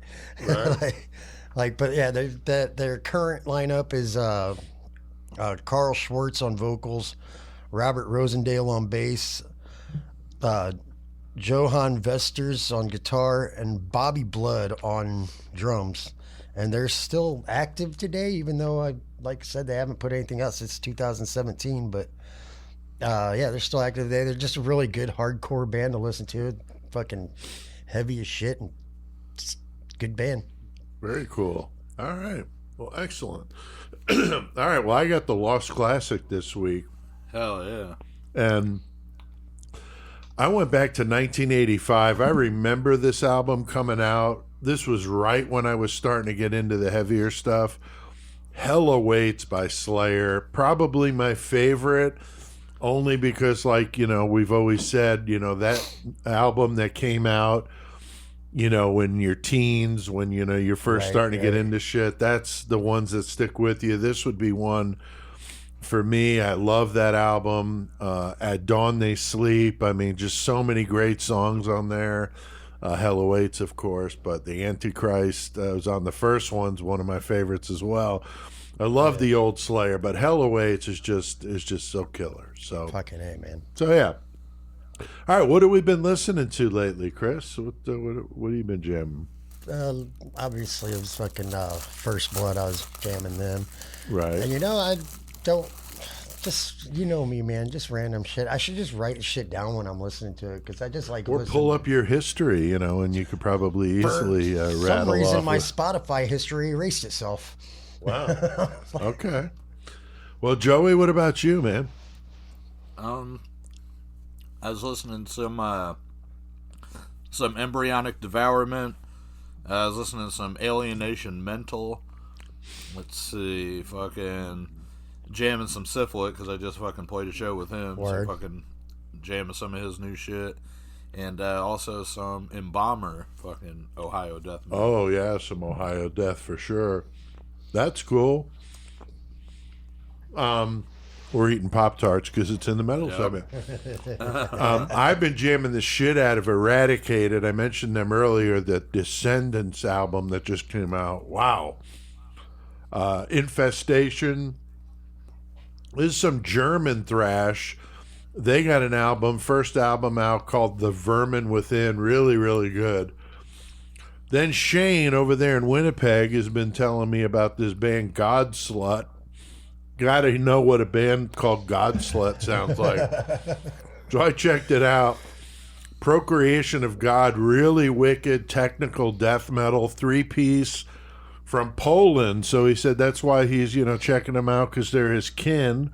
Oh, yeah, over there in Poland. So, killer though. I have been in touch with them trying to line up an interview for Shane and I to do with Godslut. So that would be cool. That would be dope. Hell And yeah. then Overthrow, a band called an album called Ascension of the Entombed, like old school death metal stuff. Really, really cool, called Overthrow. So I like those guys. All right. Joey, did you want to talk about the show that you just did over there in the 419? Yeah.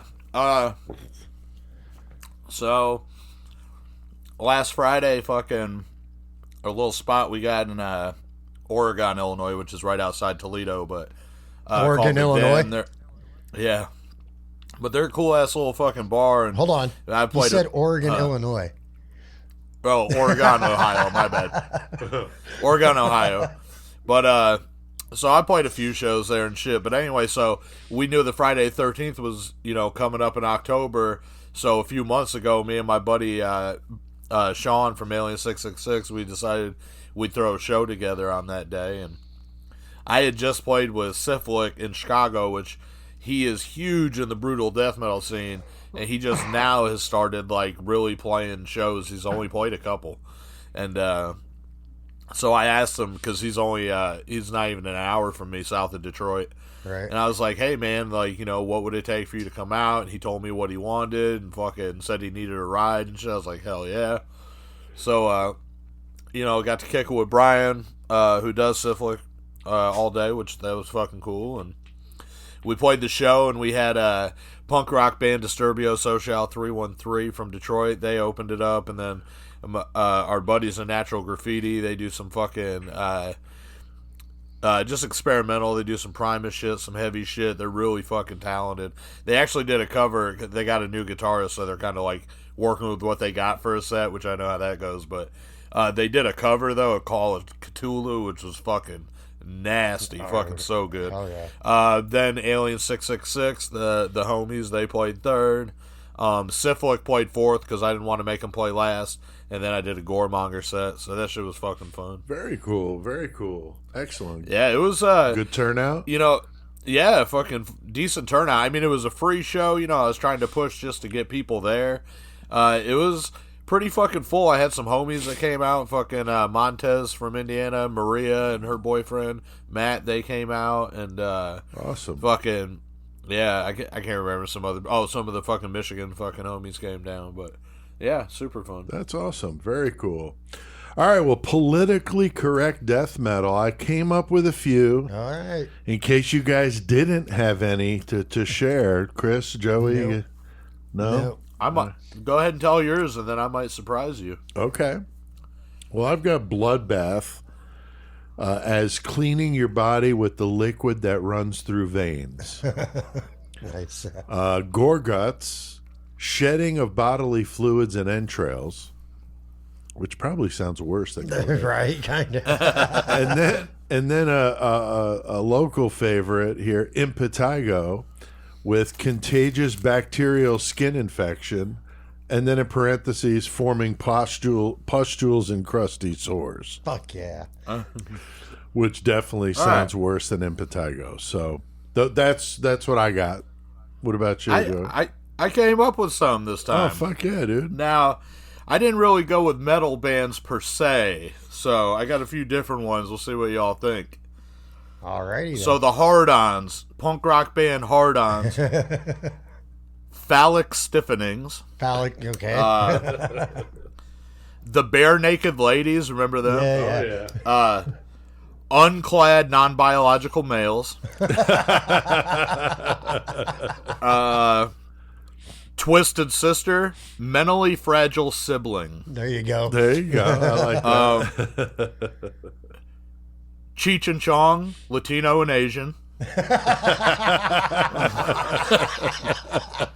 Not to be offensive to anyone. Right. Love it. And then the last one I got, Great White, mediocre, non-melatonic.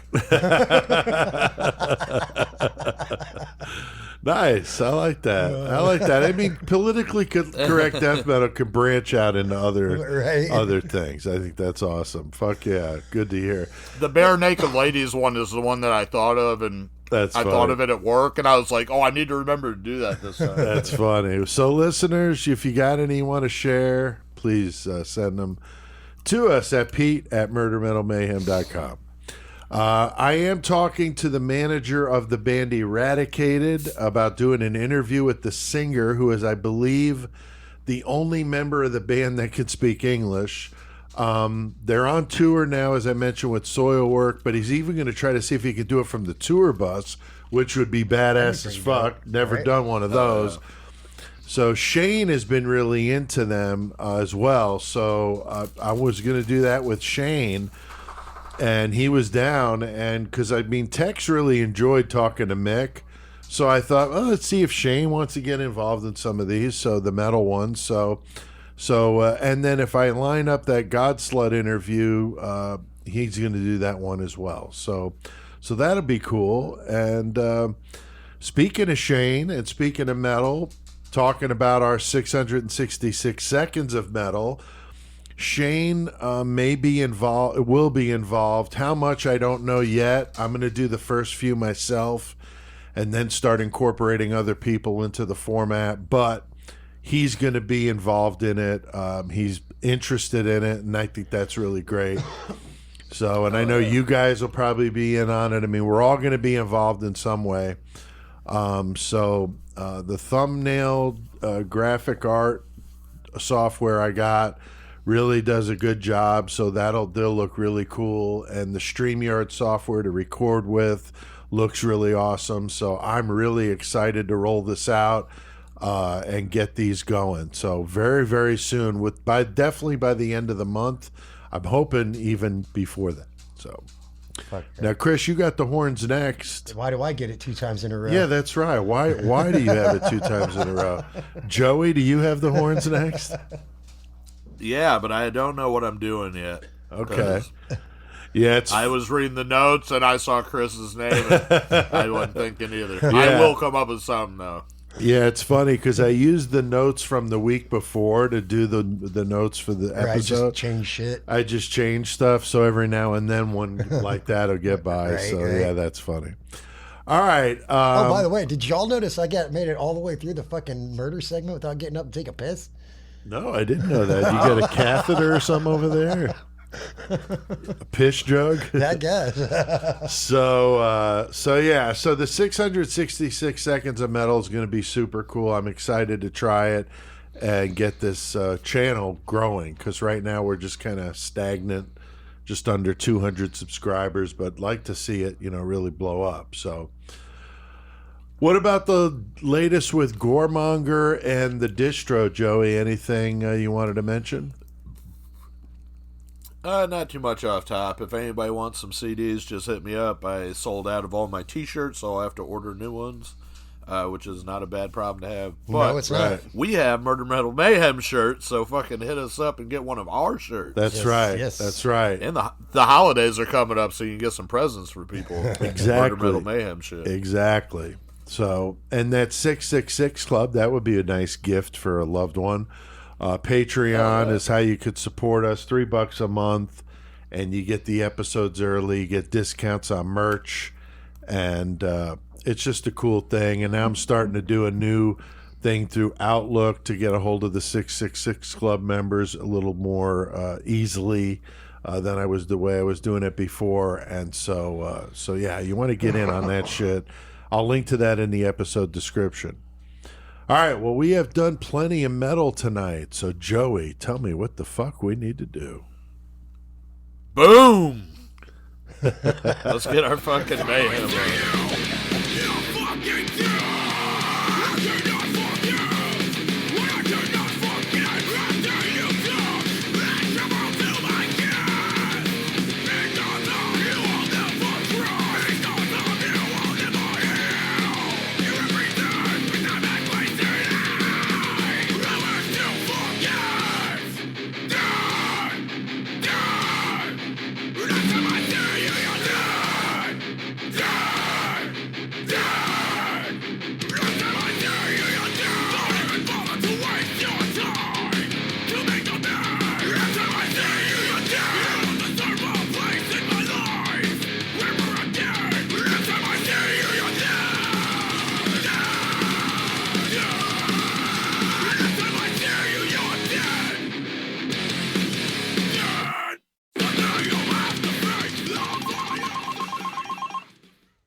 Henry Lee Lucas, School of Etiquette and Refinement. How can I help you?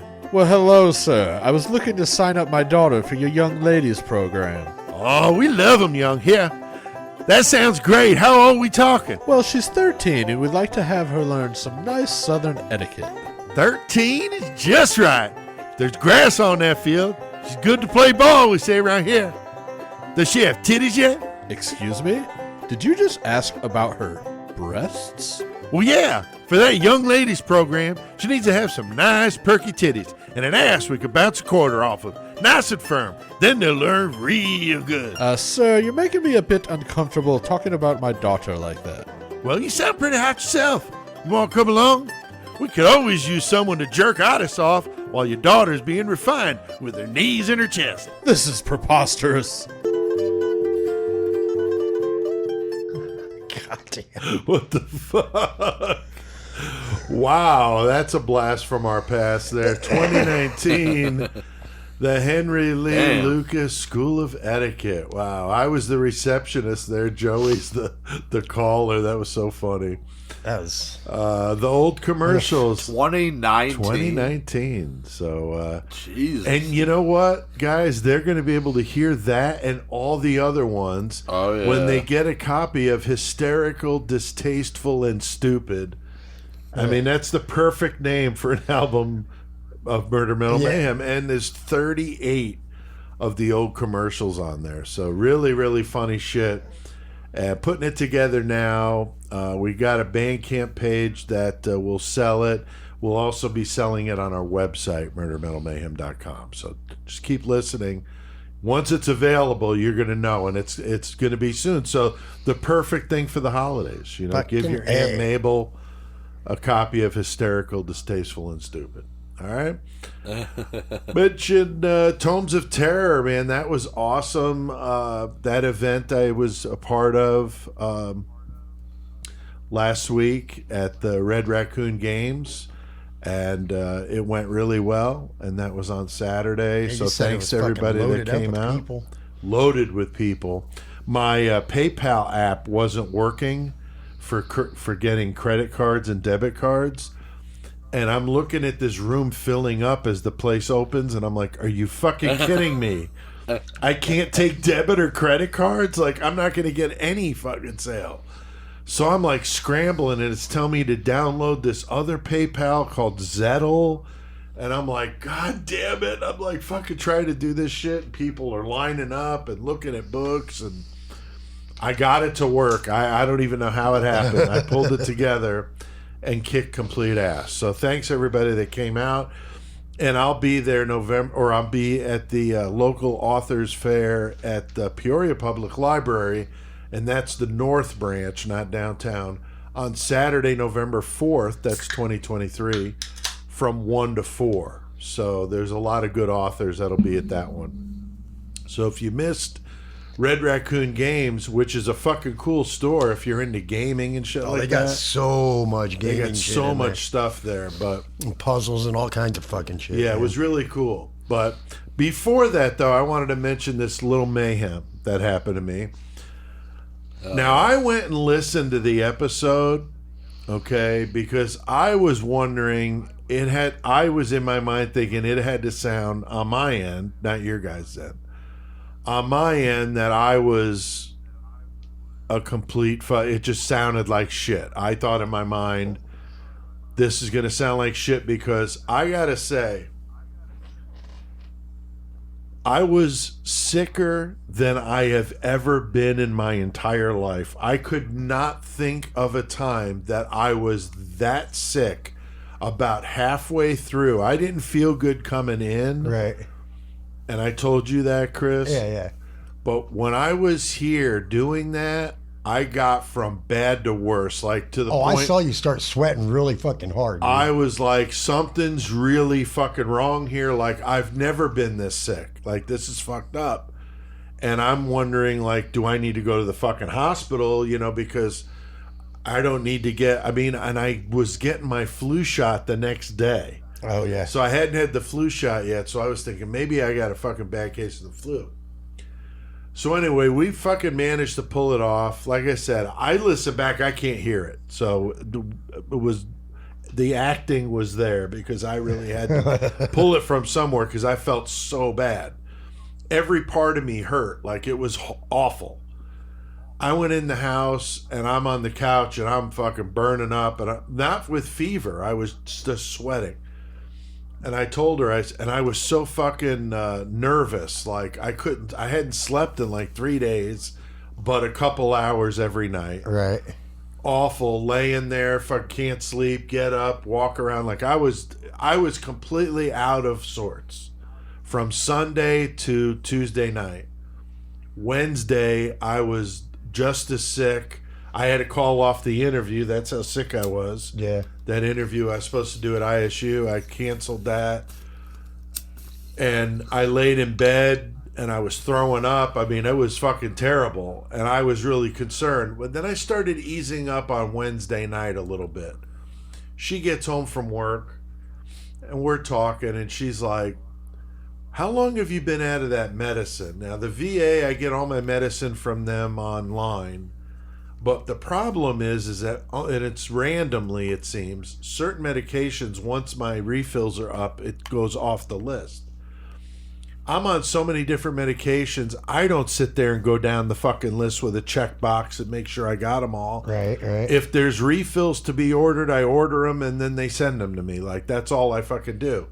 Well, that is over with. I've set this on my phone now so I don't forget. One of the medications I'm on, which is Lyrica, which is it's for the nerve pain I have for neuropathy.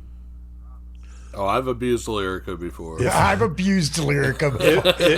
If I don't take that within a day, like, my hands hurt so bad I can't do anything. So I was out of refills, and it was Friday, and I didn't have any in my medicine cabinet. So I had to go all weekend without it. And I'm messaging the VA to get me some because it's a Schedule C narcotic, so I can't like go like get another dot, which I tried to do because I didn't know that it was like that.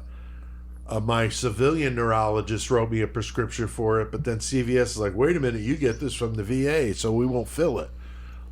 So anyway, I had never been without it for this many days in a row. But it was exactly in line with when I started getting sick. Right. So she looks up the withdrawal, symptoms, chills, nausea, nervousness, insomnia. I'm just like, are you fucking kidding me? Every fucking symptom you have. Every single symptom, I had it. Every one of them.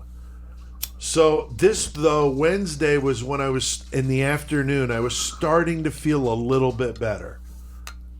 After I heard that, it was like a huge relief because I knew the medicine was coming on Thursday. Right. And I'm like, I'm already starting to feel better. So, okay, I just start taking the medicine again, and then it's a non-issue. And that's exactly what happened. Thursday at lunch, it came. I took one of them, and Thursday night I ate supper like I normally would eat supper. But last week I couldn't even eat a Pop-Tart. That's sick. Fucking not good. Yeah, that's just terrible to not want to eat a Pop-Tart. Had to get your fix. I'm telling you, man, I have a whole new fucking appreciation for anybody that's fucking dope sick. I know this was not that, but it was on a lower level. That's what it was. Yeah. And I'm telling you, I've had 13 kidney stones. Oof. So I'm not like one of these type of dudes that like gets a cold and is like crying and whining. Like, for me to say that I've never been that sick before, that is a fucking, I mean, I've been through fucking chemo and I wasn't that sick. Like, fucking horrible for like 3 days. It was a nightmare. I'm so thankful I'm over it, but it was a real difficult episode for me to get through because I just kept feeling worse and worse and worse. So anyway, there's a little mayhem for you. And you remember when we had to stop at the hospital in Springfield on the way to see Trash because you got kidney stone, bro? Or wait. Yeah, that was fucking. Kidney stones are awful, man. Dude, he's just like in so much fucking pain, bro. Driving and he was driving and shit. Oh, like God. fucking the only one in the car with a license. So like, like Jesus. The last Christ. time I drove to the hospital with kidney stones, I was seeing white flashes going across the fucking road. Yeah. Because I was in so much fucking pain. I pulled into the hospital and opened the car door and just collapsed on the fucking cul-de-sac, and the security guard had to rush out and get me. Yeah. I was fucking pissing blood. It was fucking brutal, man. Wow, that's the worst. Yeah, for sure. So anyway, speaking of things that can get worse real quick, Killer Cage Match. Killer Cage Match. Nice segue. Listeners love it, and it's a good way for them to get involved, Chris, because we have a list of 100 killers, 100 objects for them to fight with, and the listeners help us decide who's fighting and what they're fighting with. Yeah, once again, tonight we have the homie, Jeff Ignatowski. We got Colin 815 Posse Rogers. Oh, yeah. And Queen of the 419, Peggy Sue. Fuck yeah. Speaking of 815 Posse, might come in here in February. Oh, for real? Yeah. Oh, nice. Trying to work that out with him. He's going to be down here for a class of mine. Oh, right. And so we're trying to coordinate that. So, Colin, I know you're listening. I'm anxious for you to come into Horns High and check this out. So, all right. So we got a great battle going on in the cage tonight, Joey. Why don't you tell us who's fighting tonight? Well, we got Mr. Jim Jones. Oh, yeah. From fucking down in South America. Guyana. He's gonna be fighting. Yeah, Guyana. He's gonna be fucking fighting from over in the moors, Miss Myra Hindley. Oh, man. Yeah, she's not got Ian Brady at her side. No, No, not this There's got to time. be some tough bitch in the fucking joint, I would think. You know, just she looks like she would have fucking held her own in fucking prison. So she's pretty tough. So we got a good one there. And Chris, what about the objects tonight? Tonight they have a can of bug spray. Okay. And a gun that shoots shards of broken glass. So that's fun. Yeah, that sounds like fun is right. I love this variable though, Joey. What we just talked about this guy. We did. We talked about Everil LeBaron, so we got him inside the cage tonight after giving a fucking wild fire and brimstone sermon. Oh, so he's all fired up, sweaty, all fucking wild-eyed.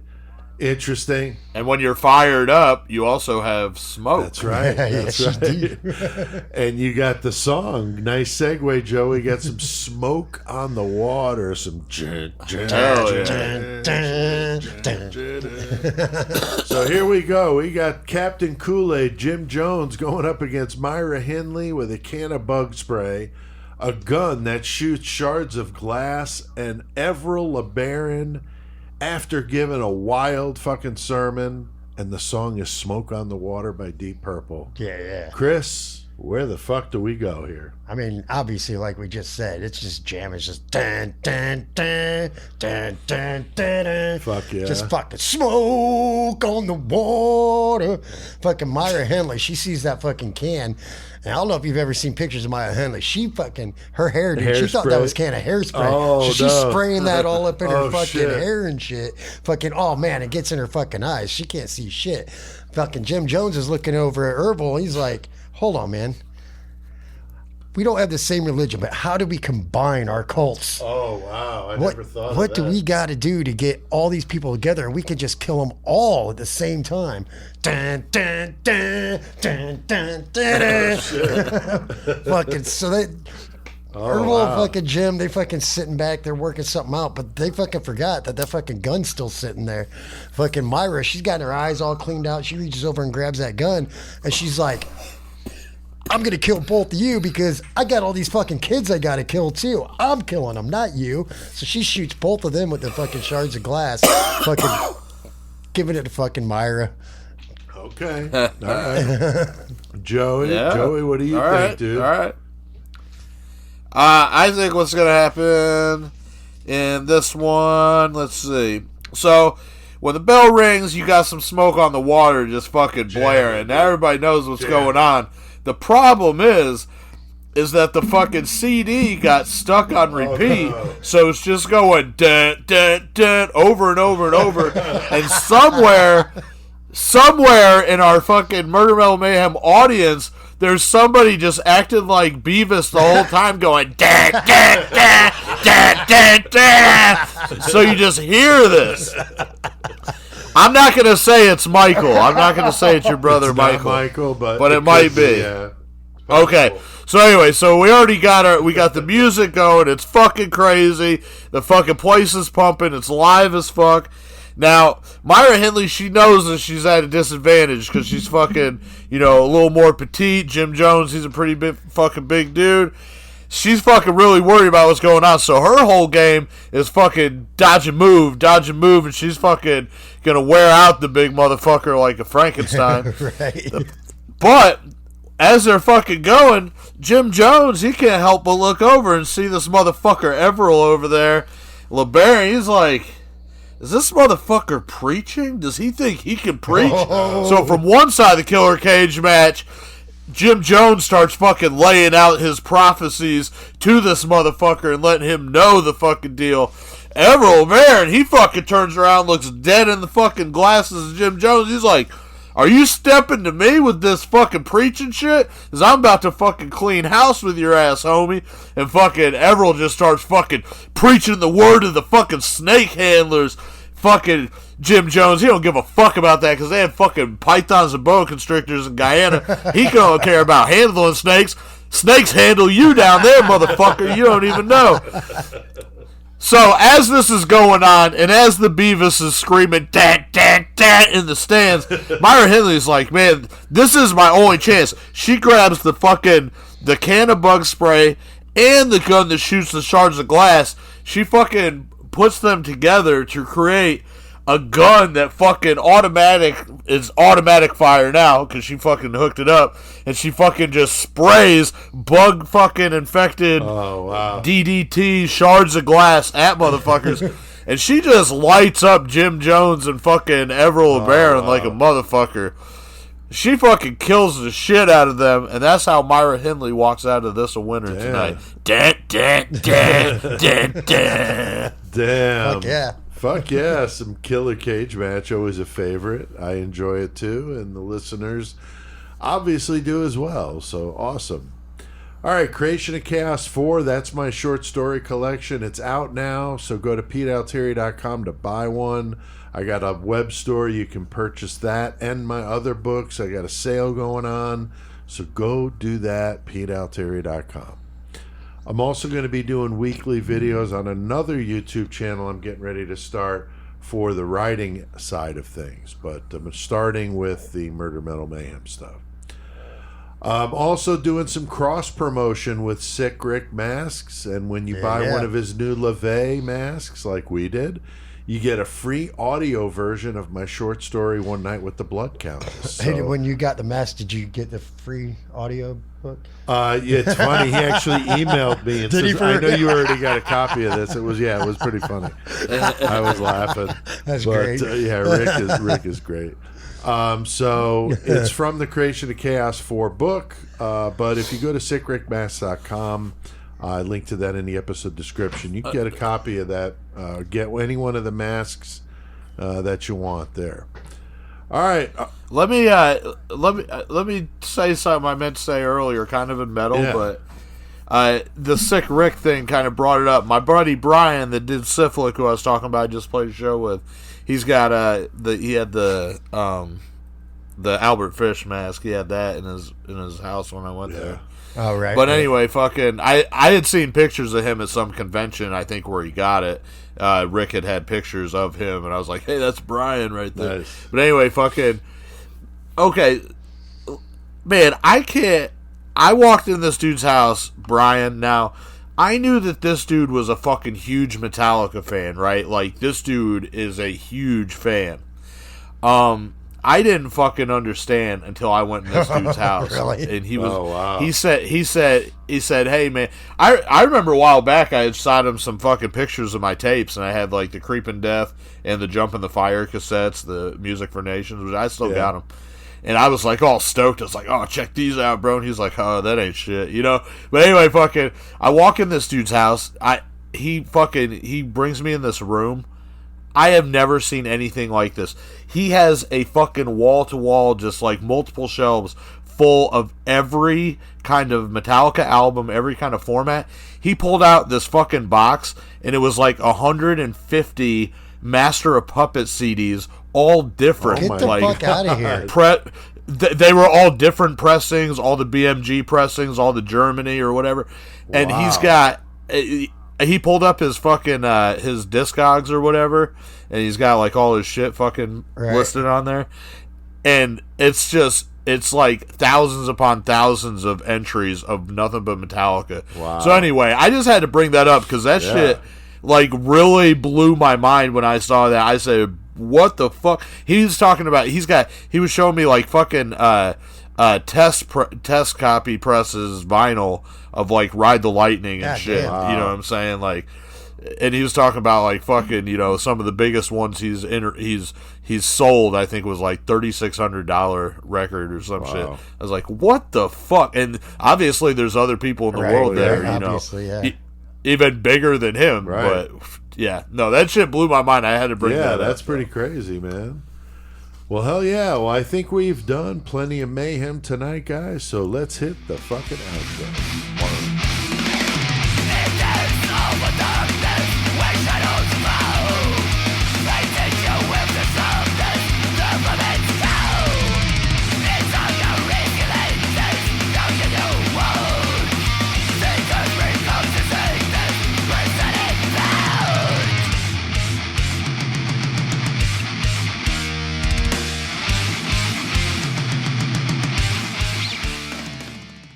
Fuck yeah, man. Infestation from Germany, and that's the title track from the new album, The Vermin Within. Fucking beastly first album from those guys, so go check them out. Infestation, really killer.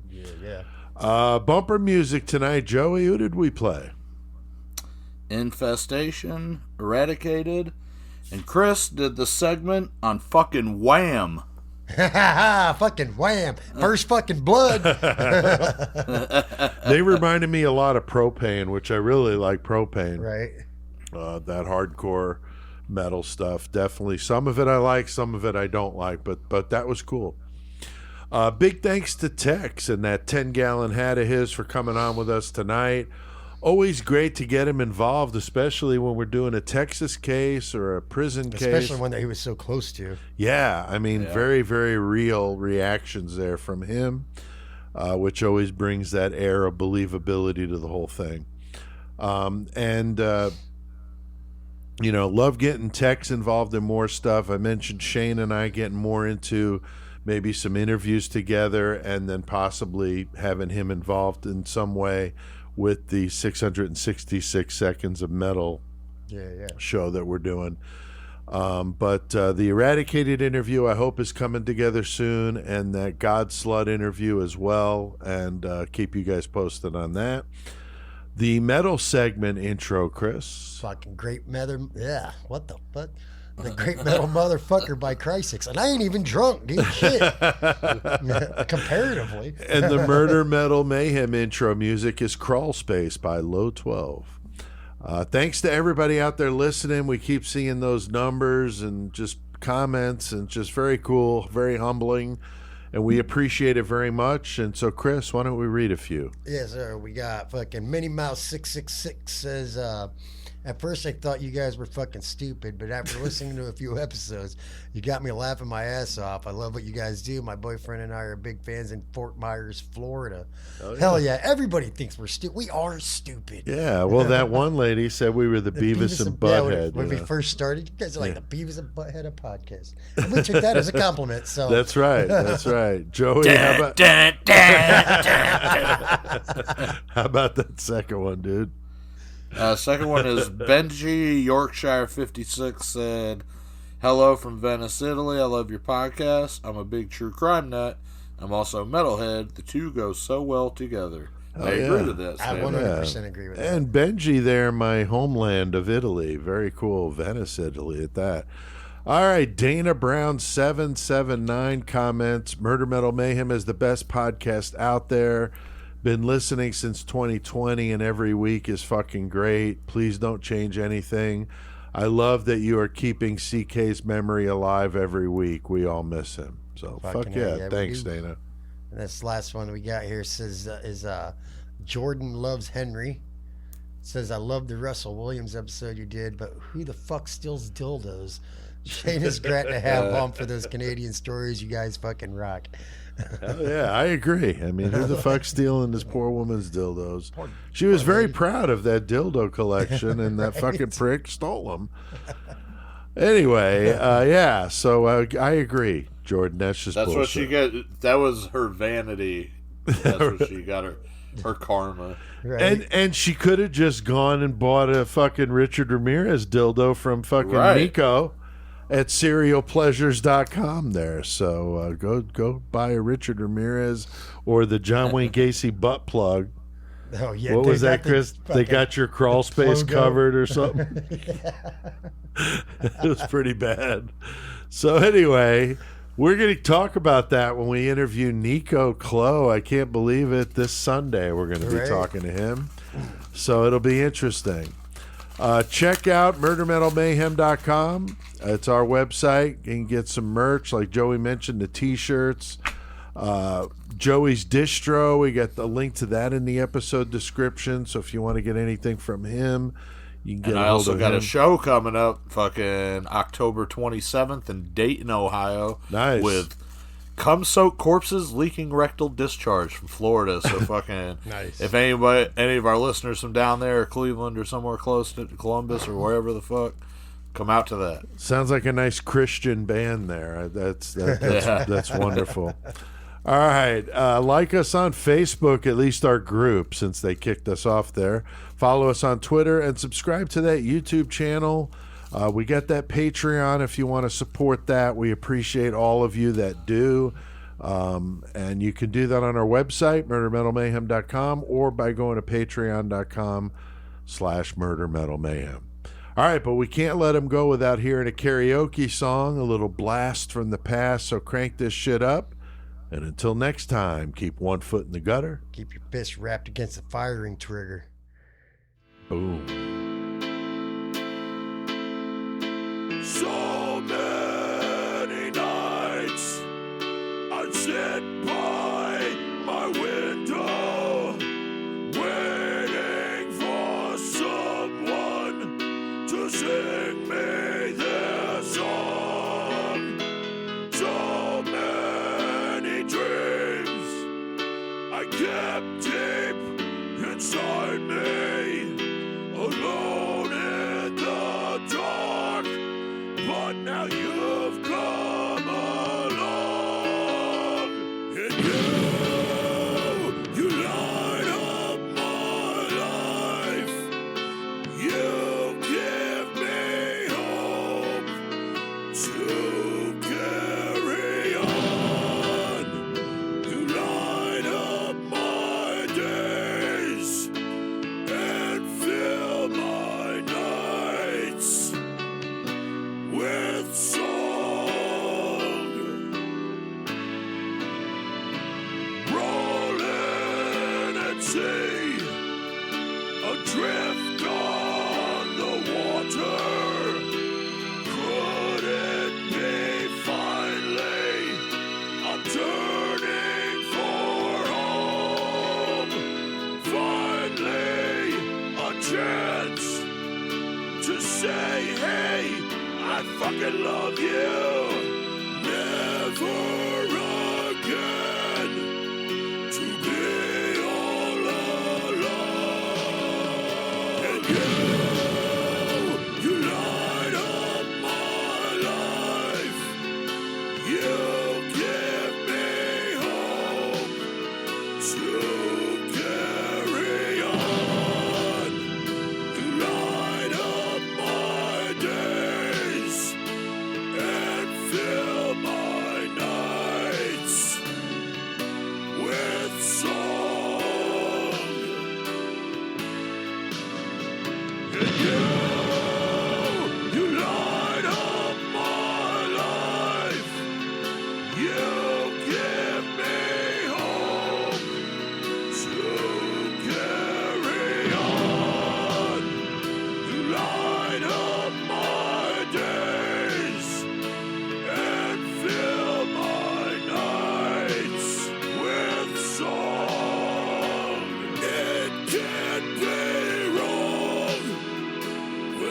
feels so right.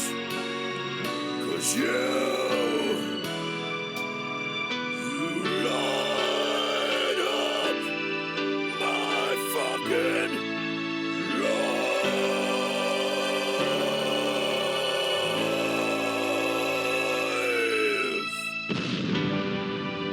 Fuck yeah. Murder Metal Mayhem.